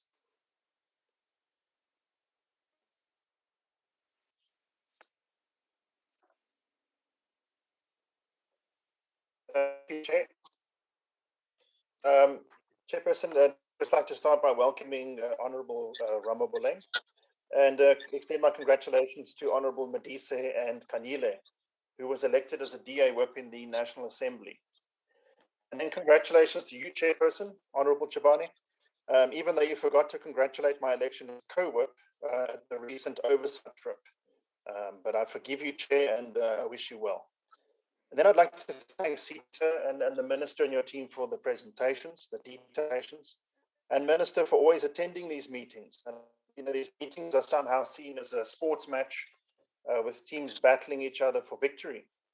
But we, as in our oversight role, we play a key role together with your department by pointing out issues in our role to assist you to improve. That is what we're trying to do, Minister, and we are very happy that finally a plan is in place, even though it might be in the distant horizon, to open offices on Saturdays. This is an absolutely critical move. And I'd also like to echo Honorable Kanyile in welcoming the appointment system. And perhaps a solution for the poor or people that don't have smartphones to access it might be a USSD system is something you could perhaps look at. Chairperson, we're here because after 2 years since we really last looked at this in detail, we haven't really seen any process. If you really look at the slides and the statistics that are there, and the war of queues, it's a key problem. In fact, we need to discuss it every month, not less. So there are two issues I'd really like to bring up for urgent attention. And these are issues that just don't get resolved. They just never get resolved. And the first one is that this issue of the compensation of earnings ceiling, and that the COE ceiling stops us from hiring, and when somebody leaves, then we can't do anything because we can't replace them because we have a salary. Now the vacancy rate is raised, but we actually have more staff than ever at Home Affairs. And I just did some quick desktop research. If you look at the annual report from 2008-2009, there were 4.7 million IDs, passports, and births registered. And if we look 10 years later, at 2018-2019, so before COVID, there were 4.6 million of these documents processed. So you could say, well, this is fine, right? It's more or less the same. And we got less people, surely. But that's not true, because those reports show that in 08-09, we had 7,440 staff. And in 18-19, we have 9,025. So we actually have 1,500 more Home Affairs staff, almost all of them concentrated on levels 6 to 8, where you would expect them to be able to make a good impact in having a level of skill to process documents and provide a professional service. And so, Chair, we actually have 21% more staff than we did 10 years ago. And in the same time, the salary bill has almost tripled. And I believe there's a problem here. You've got 21% more staff, the salary bill has tripled. And in 2019, we proposed a time in motion study to try and see what is going on. And I'm not sure if that happened. I know at the time that the acting DG said that this was something that the department would consider. But really, it has to be considered, because if you have so many more staff and you are producing the same number of documents, then it's either this downtime is causing the issue, and then you're having downtime for literally 1/5 of the time, because you're producing the same output with 20% more staff. But my other question is, what measures are in place to measure this output, or to measure staff, and to try and find out where are roadblocks and how do we get an efficiency? Because we can talk about the salary ceiling, and that is a reality. But there also needs to be strong measures to improve efficiency, because otherwise you're going to have an example. I got a call about an office in Port Elizabeth, and the manager of that office is leaving. So what is going to happen? Is the manager going to leave and everybody's going to stay there and there's no manager? So really, Chair, I think it's a critical issue for the department to find out why, despite having so many more staff, is the productivity the same as it was 10 years ago? And how can that be improved? Because this is an issue that boils down to what Honorable Ntini was saying about people going on long lunch and this kind of thing. So there's one aspect where the system might be down, but there's another aspect to say, how effective are we and why are we going backwards? The department needs to find this out. And then the issue that we had to discuss today, really the system downtime. And I think it warrants just pointing out where the problem lies, because there just seems to be a misunderstanding about where the problem lies. And I think I'm just going to briefly set it out, Chairperson. So, Chair, the SITA system, this documents are telling us that last year it was up 98.4% of the time, and this year more than 99% of the time. So Home Affairs is getting gold level service for bronze level money. This is the way I see it, unless I'm misunderstanding these figures. Gold service level is 99%. And this is what SITA is achieving. And so I don't know why SITA is getting attacked for their system being down when they should be congratulated for delivering a service that is far above what Home Affairs is paying for. And then there's the issue of connectivity. So you have a system that is hosted, then it needs to connect to the offices. So here we see that 53% are linked to telecom, and we hear about the telecom lines. We also see that 37% are collected by LTE, so some sort of a fast wireless internet. And these are reserved for ports of entry, hospitals, and mobile units. And when we look at what the statistics say about OR Tambo and the SOSH test, this delivers pretty much 100% uptime. And so my question really here is, why are we not rolling out this LTE option, especially to our big offices, for a start? And I'll give an example of what's happening at Edenvale, because what's happening there is that they had an NTN backup or failover connection at one stage to solve a problem where there was downtime for a while because they had copper theft. But then that was switched off. So now when they have a downtime for some other reason, now they are unable to just switch over to that. So I don't understand this, Chair, why it is that our airports and hospitals are seen as important, and wealthy travelers are seen as important, but the poor are not seen as important. And I cannot see why any loss in revenue from purchasing some data essentially for our offices would not be made up by the number of people that would have applied. So every time the system goes down and you haven't got this LTE in place, then all business stops for the day, and then you lose all the revenue for the day. Surely that revenue will more than cover the costs of the LTE. But the incident report shows us that in any case, these connectivity issues, it's less than 9% of what is causing the downtime. And that the big culprit is actually what they call environmental and power issues. And this is causing more than 91% of the downtime. And this is the real issue, Chairperson and Minister. Okay. The report tells us that 50% of the issues are power related. So this is not having petrol in generators, UPSs, cables. A cable could get pulled out, how do we know? But this is the same figure that we to. And then this means that 40-60% of the issues are down to the environment. So we see that almost all the office LAN devices, that's offices, that connects machines inside a Home Affairs office, they are pretty much all obsolete. And this is the same figure that we had 2 years ago. And that we only have 55 offices that have dual links. So this narrative that the SITA system is down, it's not only untrue, but it's deflecting from the real problems. And this is why I believe they're not being addressed. Because what it appears like from what we see here is that there needs to be technology refresh of some hardware in these offices. And you would do that step by step. So over a 2-year period since 2019, we should start to see some of the bigger offices come online as we give them a mobile service provider backup link, and as we update some routers and cables and whatever, when it cannot cost that much. And so I think we're talking about networks and all of that, and it's great.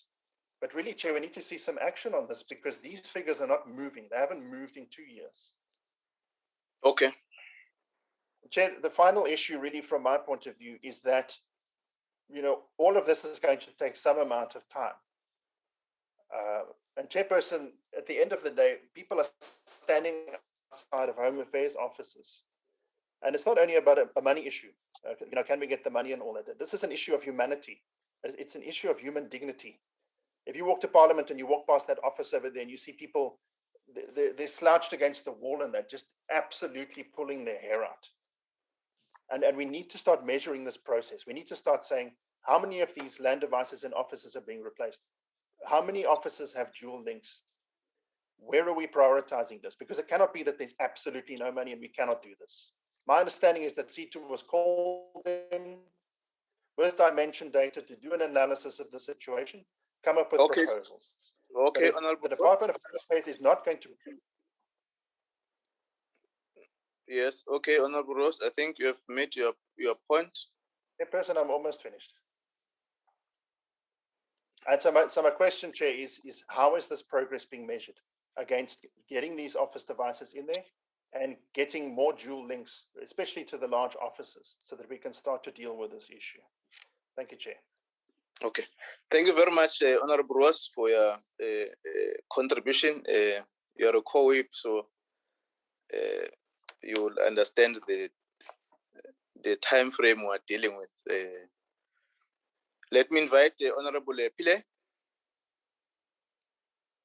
Thank you very much, Chairperson.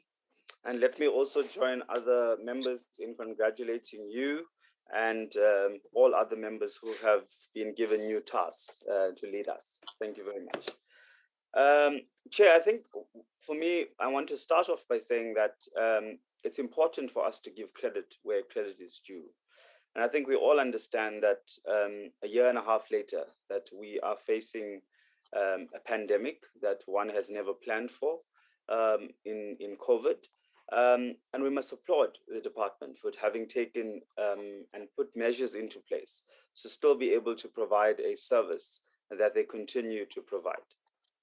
I want to start with the bookings and appointment system. And I'm happy to note that there's going to be the inclusion of WhatsApp and USSDR systems, that's SMSs, because I think the concern for me would be, how do we accommodate those persons that may not have access to the internet and online to make these appointments? I want to also suggest, Chair, that the Department of Home Affairs, when looking at these appointments and even providing services, that we stagger the services in a similar approach to the way SASSA is doing it. And when I say services, I'm only referring to ID applications, because I understand that birth registration and death registrations will need to take place daily. And we can't limit those services because that needs to happen every single day.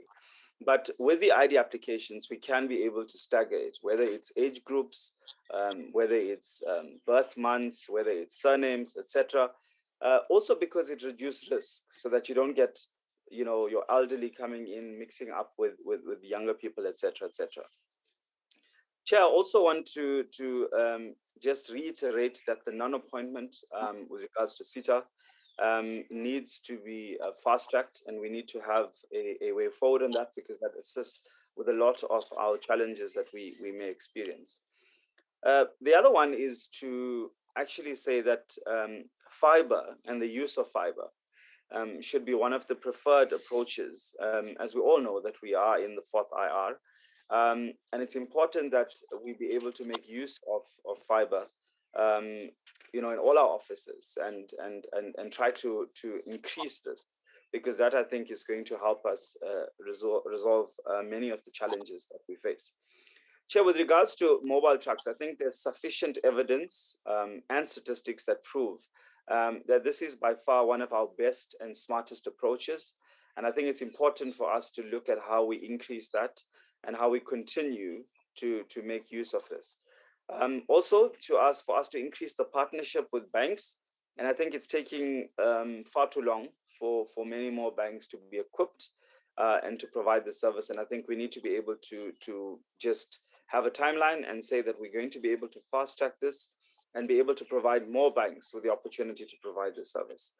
And then also to look holistically at what our best approaches, for example, shopping malls and centers, where we've seen an example of some of the malls that are providing these services, and see how we can then roll out more of this to be able to work on the best practices, because clearly where something is working, there's a need for us to replicate it so that it's able to assist us even more.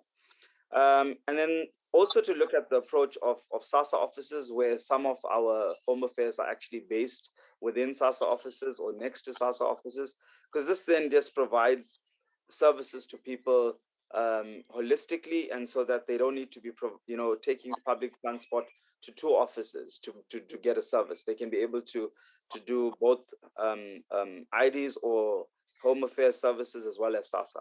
And then the last one, Chair, is how we roll out and strengthen the partnership with municipalities. For example, the one that we have, the MOU with eThekwini, and how we can be able to then get other metros and other municipalities to buy into this concept, and then be able to utilize the resources that they may have available. And all in all, Chair, I would like to see a perfect scenario where all municipalities have mobile trucks, so that we can be able to provide the much needed service that our community needs. Thank you. Thank you, Honorable Play, for your contributions and questions. Honorable Modise Mza. Thank you so much, Chairperson. Let me take this opportunity and appreciate the well wishes from the members. Chair, I also want to appreciate the collective work done by both departments, the Home Affairs and the SITA.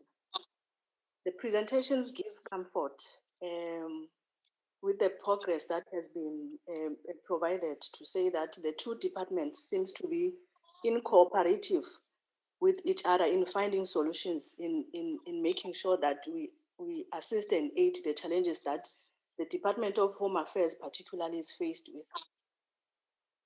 I think part of our task as this portfolio committee chair would be to monitor the implementation of the progress that has been stated and the time frames that the Department of Home Affairs has then provided. This gives comfort because we are all aware that Home Affairs provides essential services to our people, particularly the civic services that they are providing. They are very essential and they are on high demand by our people. So the implementations of this practically will then speak to mitigating the challenges faced by our people. I want to then zoom in again to the mobile trucks. I think we appreciate that more of the mobile trucks will be procured. We would have then spoken in the previous meetings around the effectiveness of the services that the mobile trucks are providing to our people. Now, whilst we appreciate the increase the department has set on the mobile trucks, I want to then request the department also to look into investing more in the truck technologies. This is very important, particularly around the networks. We know that at times these trucks will be deployed into communities, but they will also have challenges with networks, particularly around areas, remote areas in far rural areas where network problems are a serious challenge. So we would then request the department to look into technologies that will be able to absorb and be able to provide services to our people. Chair, we also welcome and note the appointment system that the department has spoken of, the online appointment system.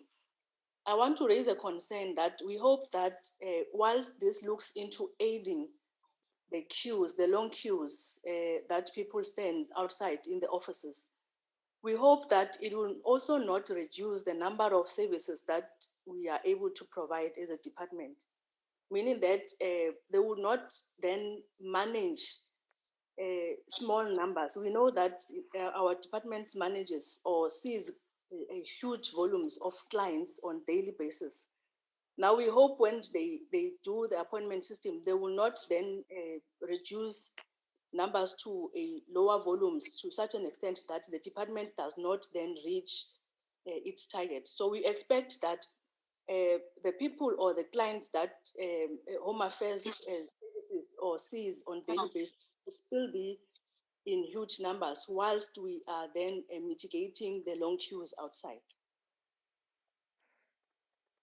The number of unfunded posts is huge as well, and it's worrying. And this may also impede or impact negatively on the services that the department provides. The presentation thereof lacked to indicate which of those unfunded posts are critical, that needs to be focused on, and the issues of a budget should be looked at in order for those posts to be funded. So the presentation did not really speak much of those posts that are critical, that are of serious need currently. The upgrading of the maintenance network equipment should be an ongoing process. Therefore, the department also needs to ensure that it budgets sufficiently and accordingly for such. It should not be a temporary measure that is being done now to aid the challenges that are faced by the department now. It should be then in an ongoing process, meaning that on year in, year out, there needs to be sufficient funds or budgets for the maintenance of the network and the equipment thereof. The DG made mention of the inspectorate teams that are deployed to assist in offices, particularly around the queues. I just want clarity on those inspectorate teams. Are they deployed in all Home Affairs offices, or are they only focused on high volume offices only? On the online appointments or the online system, also we know that it may not be everyone, Chair, who may have an access to the internet. Now we want to urge the department to also look into other options of utilizing the WhatsApp services or the SMS services in order for them to be able to make it easier for the members to be able to make these appointments. And also, we need clarity on when this online system resumes, will then stop walk-ins from being attended to, or what is the plan thereof for those members or of the communities who walk into those offices who may not be aware of the appointment system that is being implemented. Also, we request that the communication of such be broadcasted broadly to the people. Utilize the social media services to inform communities that Home Affairs will now then do the online application. I think, Chair, we really do appreciate the progress and the work that the both departments have put in, and we hope that the implementation will be fast-tracked. Thank you so much. Thank you, Honorable Mutise Mcha. Members, I think our ministers and your DG and the component of the support staff, there's a sense that there's a progress in terms of your presentation to the work that you have been doing. And part of the contributions of members on the highlights is to focus on the implementation. And they've all zoomed in the recommendation in terms of how we can enhance the collective work that you have been doing. I think what stands out is the departments now working together, not in isolation, to try to service and solve the problem for the better, but for our people on the ground. I think in their contributions, they are more focused in the implementation, as you have highlighted, but also taking note of the limitation in terms of the budget. What we will do is to, and there are questions that are raised, and some of them are technical. We may need to also zoom in terms of their responses, detail, so that complements the work. I mean, the issues that the members have raised. I'm coerced on the most of the inputs that are beginning to identify the recommendations and affirming what you, in your presentation, you have identified on the basis of implementation. We're going to invite the Director General, Mr. Makode, and we'll invite the DM, we'll invite the Minister, Then we'll go back and invite executive caretaker and the DM and the Minister and Chabin to wrap up, and we would then work towards formulating the way forward in terms of the when are we going to track and come back to the committee in terms of the implementation phases, so that the committee is being updated on the work of the, or even our people updated on the progress work, because this matter of long queues directly affects our people. And I'm not saying that no other services that are directly impacting our people, but I think members have identified this subject matter as a critical in order to assist our people. We are going for local government elections, and one of the areas of the Home Affairs will be interfacing of the issuing of IDs and other documents that will be needed. So it really is an important matter for this committee to find these reports. DG Matode. Oh, thank you, Chair, and thanks to the honorable members for the questions that we posed. Maybe starting first with the question that Honorable Mgrini posed around Mthatha, East London, and Matatiele. Honorable Mgrini will recall we came to this committee and indicated that the minister, following a meeting with the Premier of the Eastern Cape, requested us to develop an intervention plan for the Eastern Cape. What you are seeing at Mdantsane, and I'm glad that you were able to visit that office. A few months ago, it was not like that. It was not offering the entire spectrum of services that it offers now. And following that interventions and our visit, the office is operating quite well. And if you look at the kind of model that it sets for itself, including how they're managing queues, it's quite an exemplary office. So it's part of the interventions that were directed to develop by the Minister and the Premier of the Eastern Cape. And those interventions, Honorable Mgrini, include what you have referred to as challenges in Matatiele. You will recall that the Department of Home Affairs and Justice and Constitutional Development are sharing a small office in Matatiele, which is an old heritage building. Following discussions and our visit to Matatiele, the council took a resolution to provide Home Affairs with a building, and we currently are working on plans to modernize that building, which will ensure that people in Matatiele don't have to go to Kokstad to access smart ID cards. So those services will then be migrated to Matatiele, and we are truly grateful for the support that we have received from Office of the Premier and Minister Mtswadeli in unlocking the challenges that we're having in Matatiele. So that's work in progress.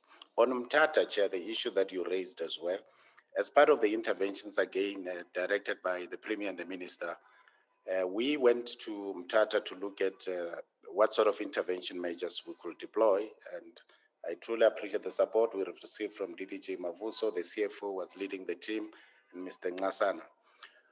There was an agreement that we had with the council in Mthatha that they will allocate a space. You will note that, Honorable Mgrini, the office in Mthatha is a heritage building. So there's very little you can do about that building. That's where we are located at the moment. So we then entered into discussions, and the council then said they'll provide us a space to put up a marquee so that we're able to provide services in that area. A few months down the line, as we're preparing to set up the marquee and the closure of one street, council came back to us and reneged on the agreement that we had. So the only option that we have at the moment, in the last 2 weeks, we've been deploying the mobile vans to go and offer services in Mthatha. Now, East London, I think we've resolved most of the challenges by redesigning the workflow, which works at the moment. We believe that it works at the moment. I know you've recommended that we go back to an old workflow for Renback, but the current one that we have developed works. It enables people to be processed much more quicker, and it's the same model that we have implemented in the new office in Lusikisiki as well. Now, you also asked a question in terms of how we rank, or the need for us to rank these offices. We've already done some work. You'll recall that we reported to this committee that CSIR has done working with us an access model. So it begins to speak to smaller offices, your PSPs, your two-song centers, your medium offices, and your large offices, and what sort of interventions are required in that space. So that's something that we can come back at some point at an opportune time to come and share with this committee what is it that we are doing in that space, including the recommendation that you have said. You will have noted in the implementation plan, we've indicated roles and responsibilities and some time frames. Then maybe to go to questions that were asked by Honorable Tito on the appointment system. I think Honorable Modiso also asked that question, whether walk-ins won't be accepted. There's no how we can deny people a service. We'll continue to offer that service for those that will come in as walk-ins. And DDJ Mavuso will speak to which offices are we planning to start with in terms of the selected office. But we just want to assure you that there's no how we can deny people services. So the capacity will probably range from 150 to probably around 200 that's being able to be processed. And then Honorable van der Merwe asked a question with regards to the DHA bill. You'll recall, Honorable van der Merwe, that as part of the CS process and other activities, we have to do consultations with other government departments. One of the sticking points was the need for us to consult with the National School of Government around the establishment of a DHA college. We've done that. We've now received an official communique from them to say we can proceed. The bill was referred to the State Attorney's Office. That's where it is at the moment. Of course, we take note of the concerns that we have raised around the vacancy rate, and the DDG HR will speak to the skills audit, where we are with regards to that. And then you also spoke about the need for training of frontline staff. That's ongoing. We can assure you, Honorable van der Merwe, it's something that the Minister has actually directed the executive to make sure that we retrain some of our staff to be conscious to the fact that they serve a broader public out there, and also to make sure that we live to our own motto that we care, but also to espouse values that are there in the annual performance plans. On the mobile trucks, I think when you went to Mpumalanga and we had a discussion, I had a discussion with you, Honorable van der Merwe, the connectivity issue was related to probably the old MTN network that was there. It's since been upgraded, and I think you had testimonies from members of parliament that have been able to receive services since the installation of your MTN 4G. They are working quite well, I must say, at the moment, and I've been out with the colleagues on some of these activities. And then on the partnership with the banks, why Capitec and Itala, it's based in KZN, I suppose. That's where Honorable van der Merwe is. So with the partnership that we have with the banks, it's through the South African Banking and Risk Information Center, or SABRIC. And as and when we get comfort in terms of certain activities, we are able to upscale. I think currently we're working on the ABIS project, and we're planning to conduct tests with others. And it's something that for sure SABRIC will be willing to bring on board these other banks. And then I think the bulk of the questions or commentary made by Honorable Ross, I think I'll ask DDGHR to respond to issues related to the COE and the staffing issues. I think the incidents that you have referred in particular around the environment, we've provided a response, Honorable Ross, as to what is it that we are doing to mitigate the risks that are associated with power outages. We've indicated that within a short period of time, can say in the last 9 months, when the minister requested us to make sure that all offices have generators, the CFO and the property management team moved with speed, which is why I was indicating that to date, 196 offices have been installed with generators to make sure that they remain online. And that work is continuing. We then had to prioritize, starting with large offices to medium offices, and that work will continue for quite some time. I think, Honorable Pillay, we do take your comment around how we can stagger some services. It's something that we might want to apply our minds to. And I think on the use of fiber, it's something that the executive caretaker spoke about. The partnership that you were referring to with municipalities, in eThekwini, we currently have 75 young people that are volunteering, Honorable Pillay, and our intention is to make sure that given the COE issues, is to make sure that we continue with that MOU to keep those volunteers, because they're really providing valuable services. I think with regards to the extension of our services to the malls, we've shared with the committee the initiative that we have undertaken at the Weinberg Mall, which is working quite well. And our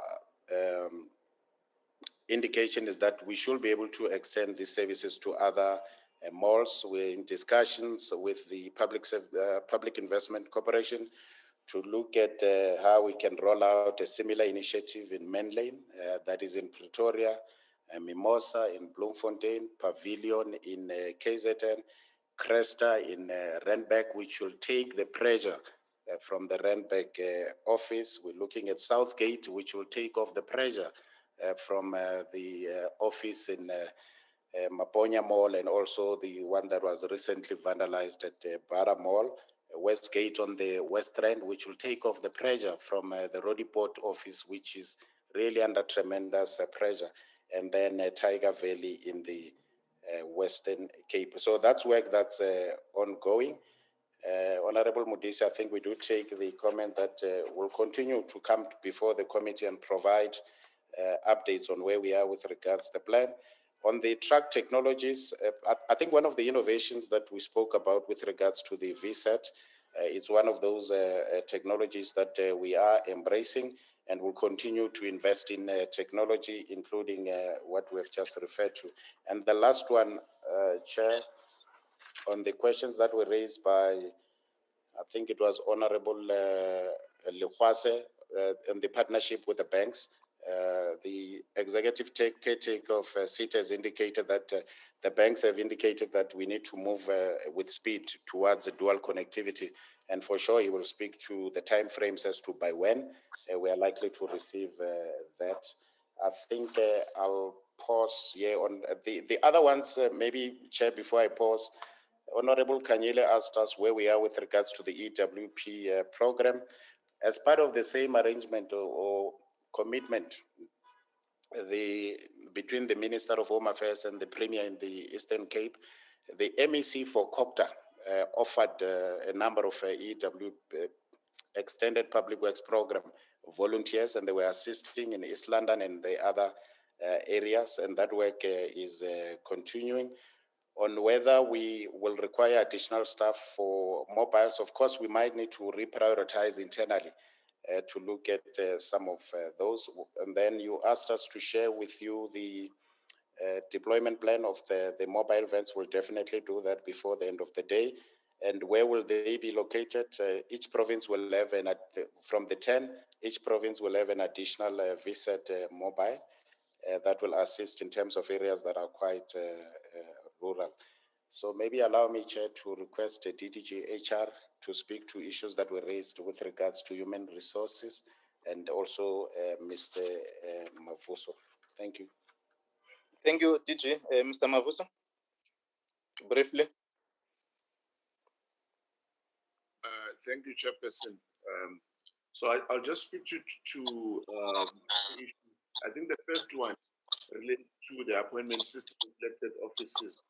So the approach that we wanted to adopt is that we want to ensure that we identify offices, particularly in urban areas, where we are able to segregate the clients, the high volume offices. We want to start with the likes of Centurion, Renberg, and so forth. So the list has not been compiled, but we're saying that we want to start with those offices because we also want to start with people who are able to have access to that technology while we are dealing with the issues that the committee is raising on the USSD, for an example, and WhatsApp to be able to access the appointment system. The other issue maybe that I just thought I must just raise is the issue of the backhaul. What happened is that with this LTE routers, as DGS indicated, there's been an improvement with the mobile units because in May, we did an upgrade with SITA on the backhaul, which is a transmitting speed for the network connectivity. So that has seen some improvement. The last issue is what Honorable Mtini raised on the offline mode to say whether, so that is not on the SITA side. It's on the Home Affairs side, on the application itself, because when live capture application was designed, it basically allowed for an offline mode to be able to capture those applications. But the problem is that when you use an offline mode, it does not pre-populate the form. So in other words, the official must capture all the details that are coming out of the National Population Register and when you pull out the application form on live capture. So the margin of error becomes very high. So we've seen in some offices that has been used, but I think civic services obviously raised the issues from the IT point of view. So the issue is that obviously we cannot have the data sitting in each and every office so that when you're offline, you're able to pull from the local server. Hence, we need to be online to be able to pull the information from the central server to be able to pre-populate the form. So those are some of the issues that we need to look at as we move forward insofar as the issues of the offline is concerned.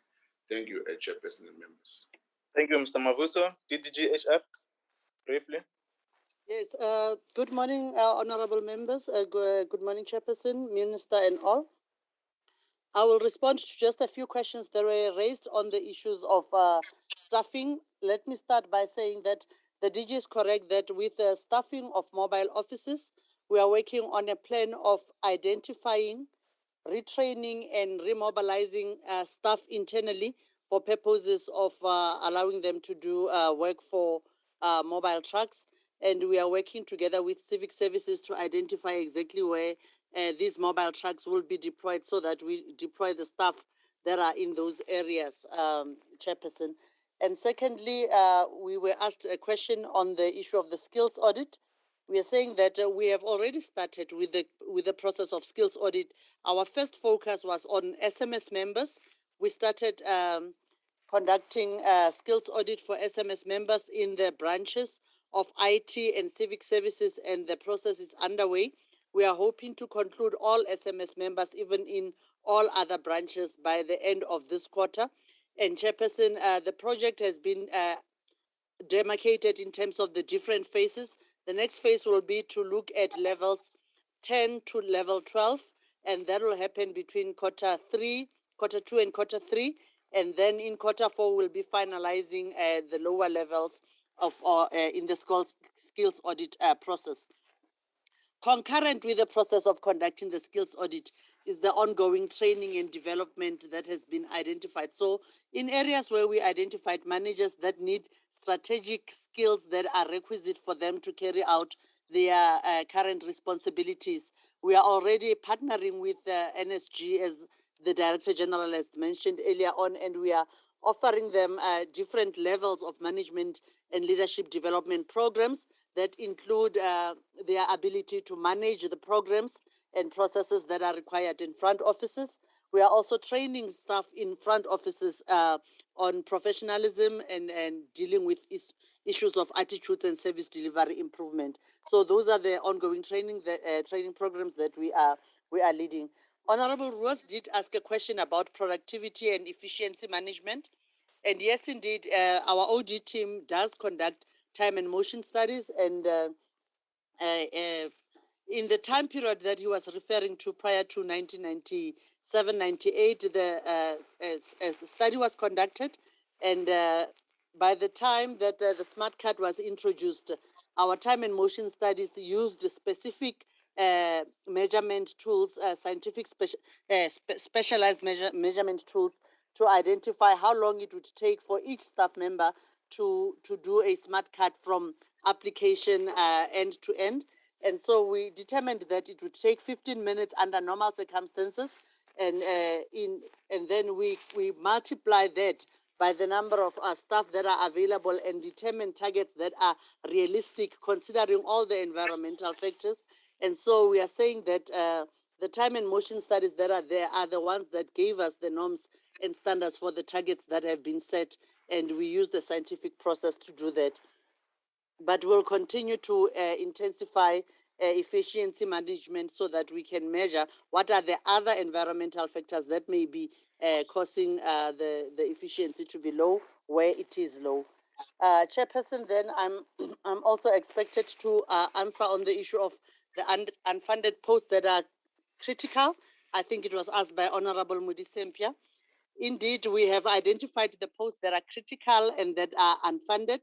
And in the previous 2 financial years, we had identified 53 of those positions, and we actually sat down to develop a criteria that says what are the principles that guide us to say that this post is critical and therefore the department cannot do without it. And those type of posts, for instance, are posts that the skills thereof are very scarce and not easily available, posts that that have a business impact on service delivery, and posts such as heads of offices or heads of ports of entry, heads of refugee reception centers, heads of district offices, also posts that are critical to frontline operations such as frontline officers, people in ports of entries. We've identified those positions, and for the 53 that were identified, we've made great strides in filling them, and we are just at the last stages of finalizing the last 2 positions to be filled in those. As and when we fill, we continue then to identify what others are critical. The truth is, indeed, as natural attrition happens, even if you had people in positions that are critical, then you need to see how we can continue to fill them. But the only constraining factor is the COE, as the CFO has alluded to it. Chair, let me stop there. Thanks. Thank you very much for your responses. Deputy Minister Nzunza, comment? No, thank you very much, Chair. And I would like to extend my greetings to both Minister Chaveni and also dear Mapulane and the members of the Portfolio Committee, and all the best wishes to yourself, Chair, as you take this journey of now leading this Portfolio Committee. And also thank Advocate Bongo for leading this committee for the duration that he has. And also welcome and wish well Comrade Malebo on his responsibilities, and welcome Khomotso Ramoboleng as part of the Portfolio Committee. I think, Chair, we welcome the suggestion that have been made by members. Indeed, it proves that we remain in a cooperation kind of an environment with the Portfolio Committee. And I can assure you that some of the suggestions we will really look into them and implement them. And also echo the words of our cooperation with the department and SITA. It's showing that we are working well together, and I'm sure that will bring much more results, better results moving forward. The interventions that are being made by both the departments are very strategic in nature, and they will bring long-lasting solutions to the problems that we have been facing as a department. On just the one issue of mobile units that I would like to respond to, I think that the mobile units have really helped us a lot, and I've been saying this for quite some time now. If you look in terms of our previous financial year's targets around the issue of issuing identity document to above 16-year-olds, we were able to meet that target primarily because the mobile units had a big role to play there. In terms of the problems that we had been having previously with registering South African grade 12s and getting them identity documents, numbers drastically were reduced drastically, and the number of grade 12 were able to get their matric certificates with the correct information because they had the necessary identity document, mainly because of the very same mobile units that have been there. I have, Chair, on a number of occasions, and I'm doing it again today, that we really invite members of the portfolio committee, if we have strategic interventions that have to be done in various constituencies where they are based, they can just write to us and we'll make sure that we drive those programs with those particular mobile units. I'm sure, Chair, we can be in a position to provide the information that has been requested with regards to the mobile unit deployment, but I must say that it's going to be quite a bulky report because we are dealing with about 100 mobile units, and as such, we are looking at almost a 30 and a 31-day deployment of those units, which is about almost 300 deployments in a day. So that will be quite a bulky report, but I'm sure we can be able to provide some information on their deployment and usefulness. Other than that, I think I've been covered by the management team on the answers that they've been given. Thank you very much. Thank you, Deputy Minister Nzunza. Minister Aaron Mtsoaledi.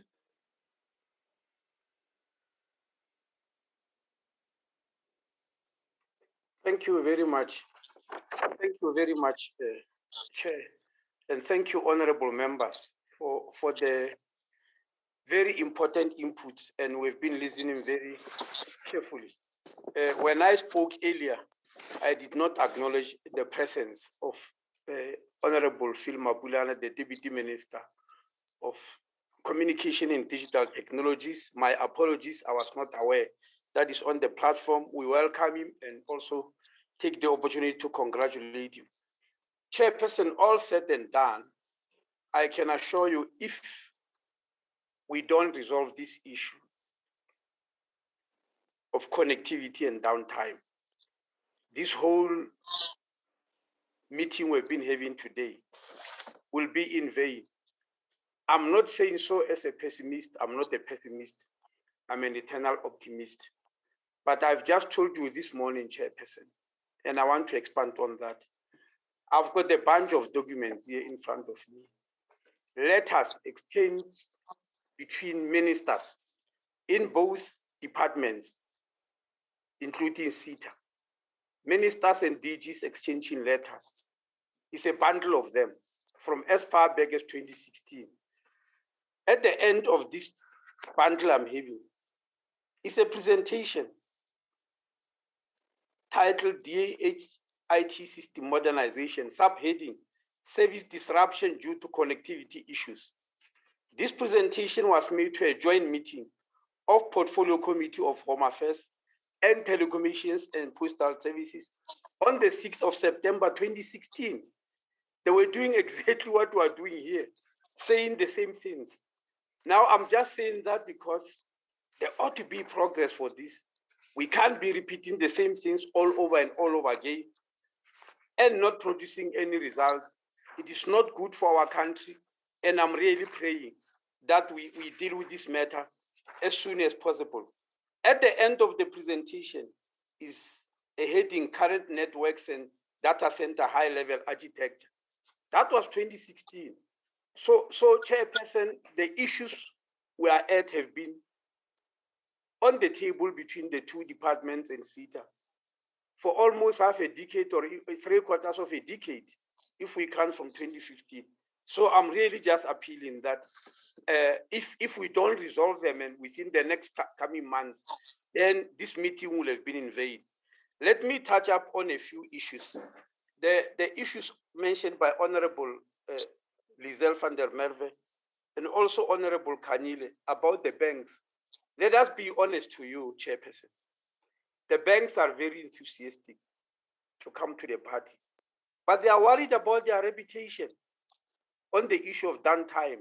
You can imagine a bank being an institution that depends on its reputation to do business, having agreed to be part of Home Affairs, and there is this problem of downtime, and there is Home Affairs this side complaining, SITA this side saying something else. The banks are listening, and they are not just, I can assure you today, if the issue of downtime is resolved, the banks will come running. They are very determined to be part of us, but they are not determined to be part of us when their reputation will be at stake. Honorable Lizel, it's not only reputation when downtime, when there is this problem of downtime. It's not only the reputation of Home Affairs that is going down the drain. I'm also being insulted. People these days know their rights. The letters I'm receiving every day about this issue of downtown, of irritated people because they know their rights these days. And remember, Home Affairs is one department where they can't say, okay, fine, the state is not doing much, I'm going to the private sector. It's not like maybe you are in a clinic or a hospital where you get fed up and say, I'll go to a private clinic or a private doctor. You know, or you are in a school to register your child, you think things are not going well, and you go and look for a private school. People cannot do that. They've got to be served by the state in Home Affairs. And so when Home Affairs has got these problems, they get irritated, they write letter to me, and I'm the one who suffers more than anybody on this platform. That's why I'll really appeal to the Minister Chabeni that this problem is long overdue. It has to be resolved. On the issue of mobiles, Honorable Lizelle, you asked a very important question. You said out of the 98 trucks that are in operation, how many of them experience downtime? It's not how many of them, it's where do they have problems with downtime. All of them have got problems downtime depending on the geographic location. So it's the geographic location, not the trucks themselves, because the network there depends on MTM, Vodacom, Cell C, or Telcom. If any one of those networks are suffering, then a truck will suffer. So we have tried to put all those networks, but there are still rural areas where it does not help. That's why we came with this VSAT, which is called V satellite technology. I think the DG was trying to show you a picture of that satellite. That satellite is supposed to operate everywhere and anywhere in the country. The only problem is that it's expensive. It's 1 million rand per truck to put that VSAT technology. But once you set it up, you can send the truck anywhere to any corner of the Republic of South Africa.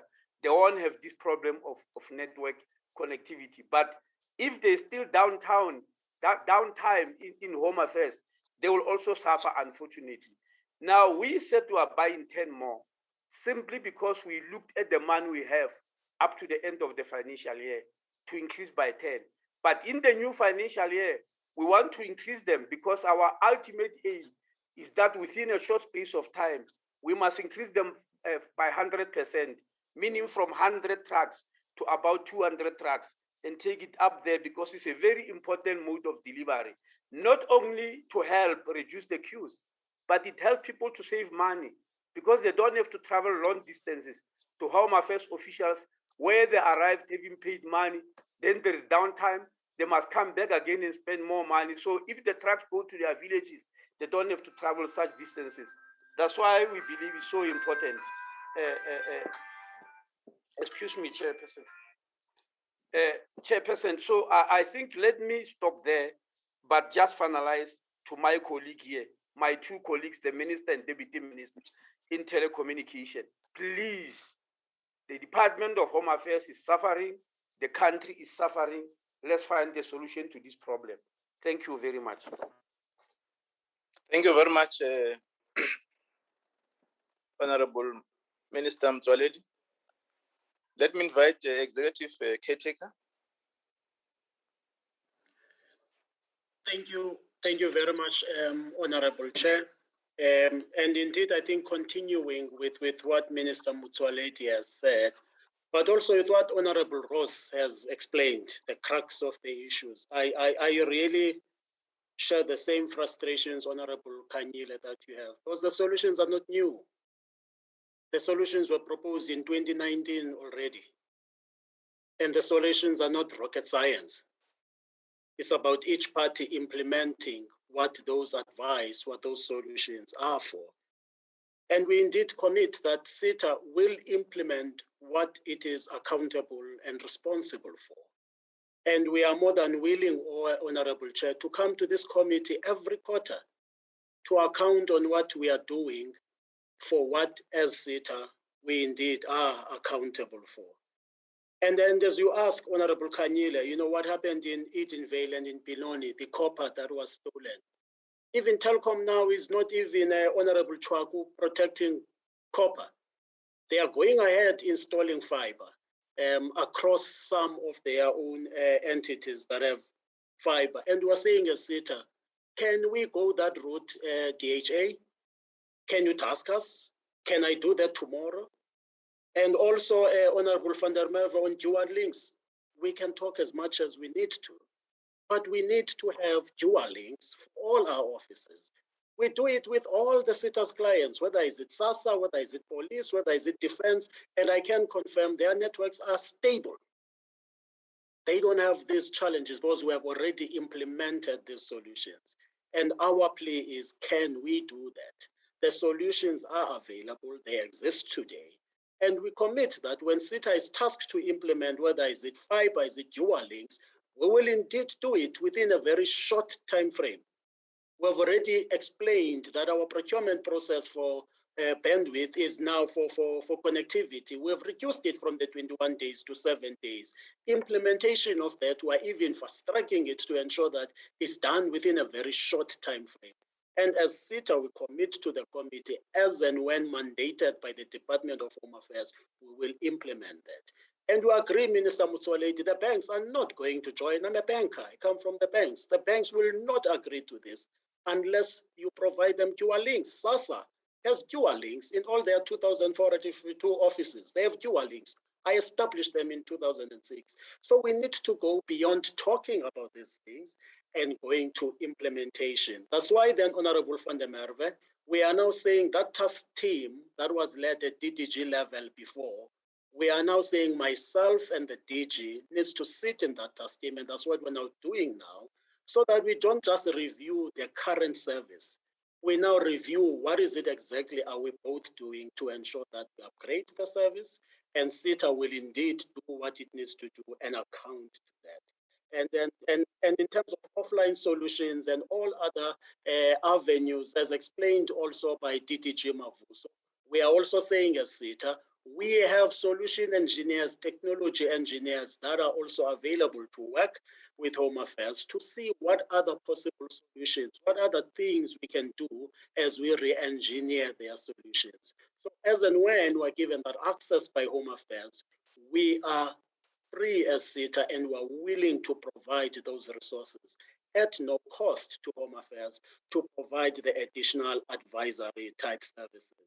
And in terms of the security, Honorable van der Merwe, the question that you're asking for, yes, the systems currently for Home Affairs are secure, but in terms of the trends that we're seeing happening within the country, also internationally, we need to keep on investing in cybersecurity solutions. It is for that reason that SITA is putting an additional R500 million on cybersecurity solutions, to ensure that we protect the state and we protect all of the systems and solutions that SITA is responsible for the state. So yes, they are secure now, but we need to continue to invest in ensuring that we protect those solutions. That's indeed what we're doing.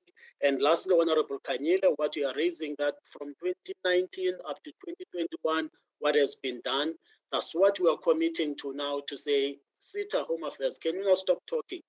Can you now agree what is it exactly we're doing? What are the timelines and who's doing what? And for what SITA is accountable for, we are willing to share that project plan, those timelines on what is it that we're doing from our side. And we're indeed doing that. And we're happy as SITA that at least the DG for Home Affairs is also now committing. We will be tasked on ensuring there are dual links, and is also committing that they are upgrading part of their infrastructure, as Honorable Ross has explained, in terms of looking into the service that we have done, the internal issues, the environmental issues that are there inside the Home Affairs offices. Immediately those are addressed, where indeed the whole issue of network downtimes will then become something of the past. But SITA is accountable and will do what it needs to do, and hence the investments that we have announced. These are things we are doing now, not plans on things we hope to do. And we will account to that as we do to our portfolio committee. We will come quarterly also to this committee, Honorable Chair, and give you an account of how far we are in doing some of these things. I would leave, Chair, the Honorable Minister. I know she will also talk around other plans where we're taking over. We're planning to take over another network, the biggest network in the country, where we're supporting one of our bigger clients, and the benefits that we'll have to Home Affairs, same as the other plans minister has around collocation, to ensure that getting access to some of this infrastructure becomes something that is as quick as possible. I would leave those to minister, and perhaps also in her closing, she will also touch on the work that we're doing in modernizing solutions for entire government and linking those to the procurement reforms, and what is it that we'll be doing to assist them in that. But in simple take, Chair, we commit as SITA, we will do what we are tasked to do. And on the service we are contracted to do, we will ensure that we deliver that service. But we know that the current service we're contracted for is not ideal for a department like Home Affairs. And we are happy that Home Affairs is now agreeing that we need to ensure that we upgrade such a service, we provide the QR links, we also invest in the internal infrastructure that sits in their offices that they are accountable for, so that we move away from this thing. I thank you, Chair. Thank you very much, Mr. Levuyo, for your responses. Acting DG comments.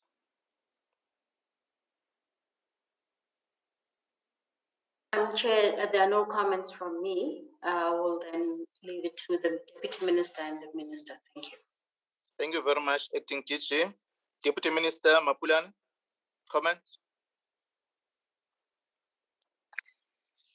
Thank you very much, Chair. I would like to keep my video off, because of connectivity issues that I'm experiencing currently. If we agree, Chair, I would like to continue with the video off. Should I?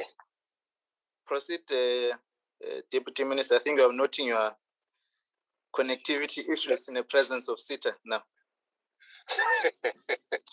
Yeah, no, thank you, Chair. Firstly, I'd like to congratulate you on your election as the chairperson of this portfolio committee, and to thank the outgoing chairperson, Advocate Bongo, for the leadership of this committee.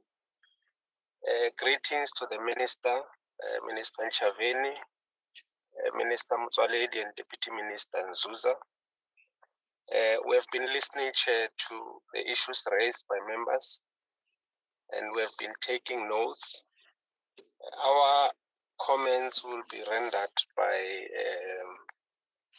Minister Chaveni, the comments of the ministry. So for now, I would like to give her that space to comment comprehensively on behalf of ourselves. Thank you very much. Thank you very much, Deputy Minister Mapulane.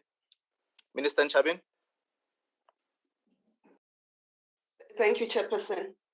When I'm speaking, I'd like the DG of Home Affairs to put back his slides, and let's go to slide number 12. As he's doing that, I want to deal with a few issues, because I think we agree, but the Minister of Home Affairs is not getting what's the issue. To members of the committee, and I'm using this slide specifically to deal with the issues that we said we are going to do. Home Affairs has committed themselves to upgrade and maintain their dilapidated network equipment. That is Home Affairs. SITA has committed to upgrade and the switching centers. And in 2 months' time, when they've awarded their tender for their network core, we'll come with a timeline to say which areas are we upgrading. So that when we are overlaying, and it's for both the expansion of the core network and also for the upgrading of the switching centers. So that when we say we're upgrading, this is our program to upgrade. If we start in the Eastern Cape, or if we start in Western Cape, or we start in Limpopo, Home Affairs must equally be upgrading their own network in those provinces, so that we can overlay on each other. So in 2 months, let me say in 3 months' time, because you never know what happens to the tenders, the contracting, and everything. In 3 months' time, we'll come back and we'll give a plan exactly to the dot to say what is our timeline per province, per region, or per district, and per facility, so that Home Affairs can also give us the matching plan for their areas. Because if SITA upgrades and Home Affairs does not do anything on their part, it's not going to help anyone. And that is why the steering committee of the DG of Home Affairs and the executive caretaker of SITA must then work to make sure that those plans are aligned. So I'm committing to say on bullet number 2 and bullet number 3 of what Home Affairs proposes, we'll come back and give you a project plan, and that will be done as soon as the tender awards are done. The executive CEO spoke about those, and I don't deal with tenders, so I will not comment on that, but also on the contracting that has to take place, and then we'll put a project plan, and then we can come to that. So what you need to expect as the portfolio committee is to say, how are those plans matching each other? Because we can't be, SITA cannot be in the Eastern Cape and Home Affairs is in Northwest. It won't work because it will mean there's no improvement of service. To realize improvement, we must then overlay, make sure that our plans are correlated. And then the Home Affairs are committing themselves to mobile and fiber optics, which we are going to await the task in that part. That is number 4. And if you move to slide number 23.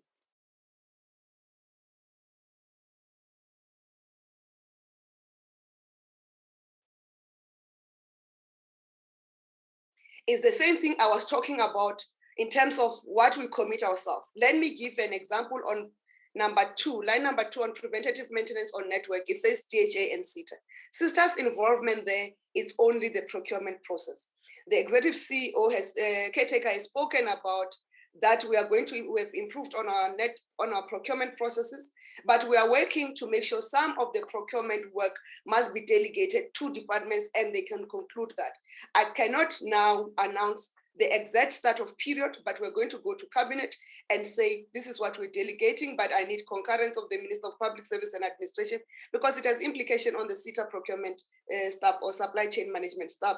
And we need to have an agreement of what happens to those staff because they cannot lose their jobs when what we deem as mandatory services of SITA is being devolved. So we are going to come back on that in 3 months' time, and myself, on the devolution of the procurement of SITA, which will have to commence in the new financial year on the 1st of April for reasons that Treasury and your financial accountability will require that you commence in the first month.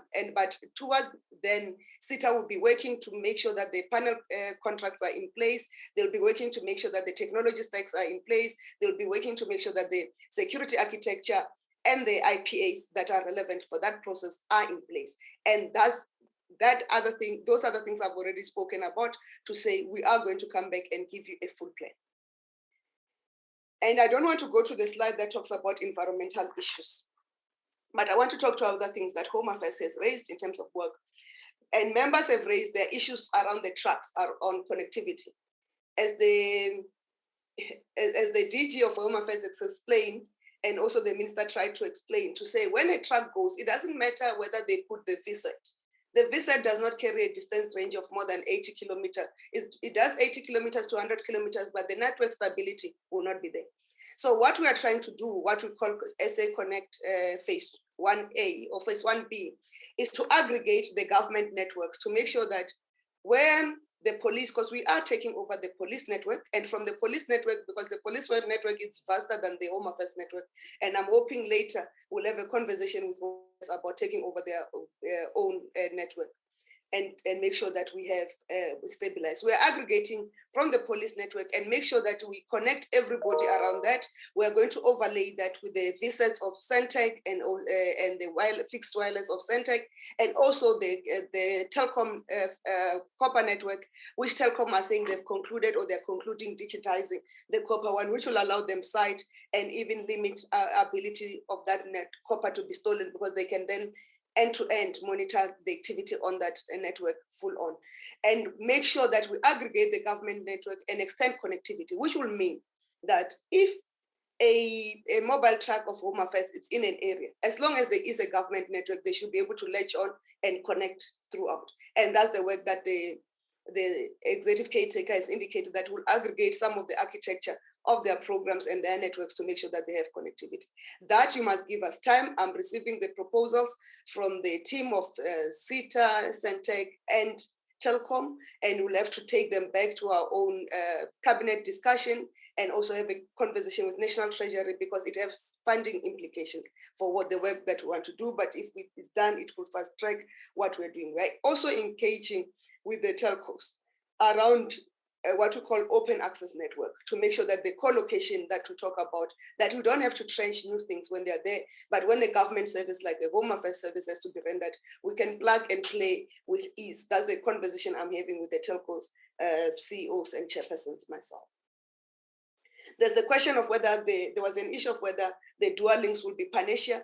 Dual links, it does not mean necessarily two, it means more, but I don't know why we still use the term dual links. Maybe we must call them multiple links, executive caretaker. Because it means that when you are in telecom, you should be able to switch off to Vodacom, MTN, or whoever is available or whoever is up at that time. And that's when they will become a panacea. But if it's switching off from telecom to MTN, and if there are challenges on the two, it doesn't change the price of bread. But if you deal with multiple links, you are working differently. And what the executive caretaker has indicated, those are the environments we're dealing with multiple links, not necessarily dual links. It's not only two, it's more than two. We switch from one network to the other. And that's the tasking that the executive caretaker is requesting, that Home Affairs must grant us that. And I think members have noted that if we go according to Honorable Ross, that Home Affairs only has 35 dual links out of the 691. Can you see the gap? So if there's a problem, there's going to be a problem longer. And in terms of the access, the appointment system will work very well for Home Affairs, and also the fact that they're going to use what we call feature phones with the USSD application. What will have to assist them, which we are proposing to the minister, they must talk to GCIS to translate their forms or their system for applications of appointments to all official languages. That has been done for COVID-19. We've put them now in 6 through GCIS. We've put them now in 6 official languages. It will allow those who cannot speak English, even if they're using their own feature phone, to be able to use the system in their own language. It will deal with the issue of saying, there was a question by Honorable Kanyile of saying, what about those without access to devices? But the availability of a feature phone in South Africa, we've got 120% penetration of phones. So if people, and of that 82% is smartphones, and the remainder is feature phones, which means that everybody has a device, or every household has a device of some sort, even if it means a feature phone. And in that feature phone, the USSD system will work of the access of the appointment system. But what I'm pleading for is that they must make it in official languages, which GCIS can help with the translation, and they can work on those things. If we say what we have said, Chairperson, and you have listened to both the presentation of the DG of Home Affairs and also the executive caretaker of SITA, the bulk of the problems are on the Home Affairs environmental issues, which the Honorable Martini raised, of saying, if you're going to put generators, your costs are going to be very high. But if you put UPSs, it might be cheaper. But Home Affairs has Honorable Minister Mugcini. You don't go there, Honorable, because you don't pronounce my surname properly. So let's stick with however we pronounce each other's name. No. Minister and Honorable Mugcini, I'm sure you're aware that... I'm sorry, Chair. Well, I'm presiding over the meeting, so you can't disrupt your own meeting. Minister, I can proceed. Noted. Thank you. So the issue that is there is that what is the cost that Home Affairs is going to carry on the backup generators? But if they're sitting in complexes, if that cost is shared, it will alleviate. And the UPS option remains a very viable option of uninterrupted power supplies. But you may find that Home Affairs has to cater also for the lighting and other things, and the conversations that are happening around the changes in terms of climate change and the impact and going to renewables and all those kinds of things. But where we are, if Home Affairs deal with their environmental issues, we are committing a SITA to deal with those that are in our program, and we're committing that we are those that were tasked, and we're committing that we'll share and provide visibility to this committee in terms of our execution plans in improving our own network on the side, and also have Home Affairs have site so that they can plan their own improvement in line with our network improvement. And our work, in Honorable Van der Merwe said, I must commit to Home Affairs. I'm committing to the country, to all departments that have network connectivity issues. I cannot commit to one department. I must resolve the problems of the whole country around connectivity, including connecting those in the most rural areas in terms of our country. And that's my responsibility. My responsibility do not lie to one department. My responsibility relies to this country, and our commitment is that we'll walk this journey fully on with Home Affairs to support and improve on the progress that have been noted so far. Thank you. Thank you very much, Minister. The surnames are Minister Nchabeni and Honorable Mqini.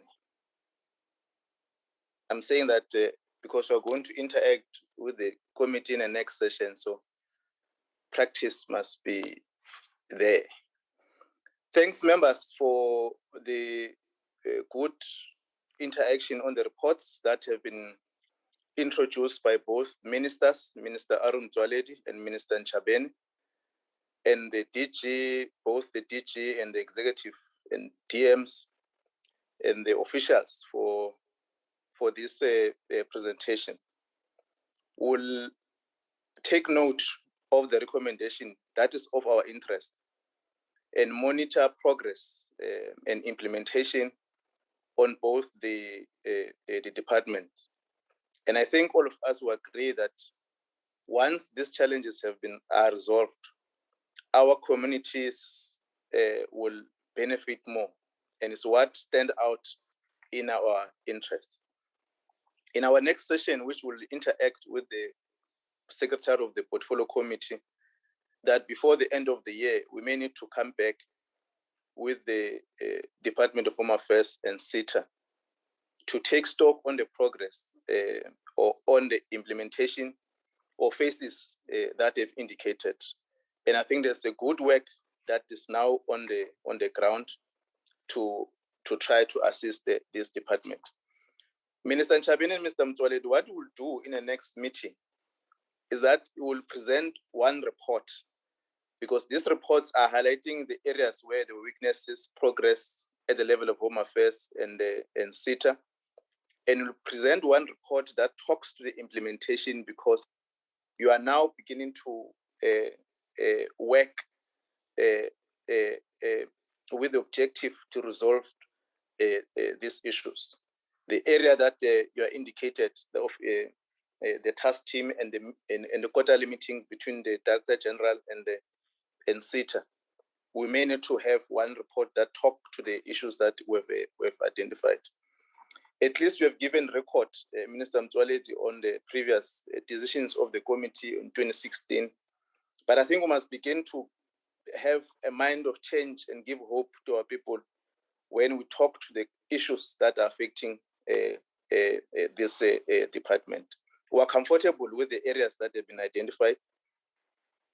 Where members have requested commitments in terms of the timeframes, the business cases, and the plans, we will account to that when you come back to the next session of the committee. But some of the areas of some of the issues that you need to are readily available to be submitted, the committee secretary will interact with both the department and SITA for purpose of members to track the work that you are doing. We want to thank all members and the team for the presentation. We're going to take interest in terms of our oversight work to monitor.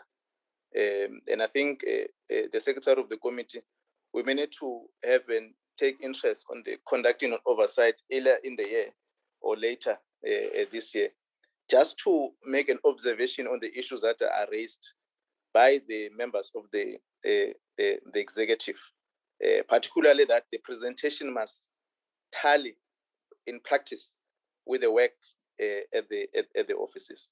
So I want to take this opportunity to thank members for attending this portfolio committee meeting. We'll invite you in the next session to present progress work, but I think we'll appreciate to have one report now that at least we understand the dynamics and the areas that you have identified, the progress work, and the intention of SITA to come in and assist Home Affairs and interface with the Treasury in terms of budget allocation so that this work be implemented. we're standing off of this item. Thanks, ministers. Thanks, DCs, DMs, and the team and honorable members. Mr. Matonsi, is there any other announcement if you have before we stand up, close the meeting? Chair, there's no other announcement, Chair. Thank you very much, members. The meeting is adjourned. Thank you, Chairperson. Thank you, Chair. Thank you, Chair. Thank you very much, Chair. Thank you, Honorable. Thank you very much, Chairperson. Thank you, everyone. The minister must know I'm not Thank going you, anywhere. colleagues. Thank you so much. I've been very Bye. sick, Minister. I'm not going anywhere. So COVID or no COVID, Anginda. Which minister are you talking to, Honorable Mtili? We are asked bang ban. No, I don't know. I'm asking because there are two ministers here. My minister, Aaron Motsoaledi. When COVID being bambil, Anginda. How? What? Maybe I'll understand after the meeting what you're talking about. I really don't understand. Thank you. EQ minister must pay, let's minister. Huh? The EQs must pay. Yeah, no, impair. Hey, no. How? You're still on oxygen, actually. Oh, my God. No, but you're doing very well. When you spoke, I was not even suspecting that you have got any problem. Hey, how? That's very hard. I was trying to test myself. Lungs, if it's a sharp now. Yeah. But because it I was looks like you have gone through the West. You have gone over the West, eh? Yeah, it was very bad because when you go 14 liters of support in 2 weeks. So man, at least I'm sitting at 2 liters now. Yeah, well, the fact that you could attend the meeting. Yeah. No, yeah, I was trying to get test. well soon, my brother. Thank you. I was trying to test. I'm still at the hospital. You are still in hospital? Yeah, no, I'm getting discharged tomorrow. So you are talking to us from a hospital bed? Of course. I must say. Child minister, and what? More than dedication to your work. Hey, thank you very much. Sure. Bye. Get well, sweetie. Cheers, guys. Record.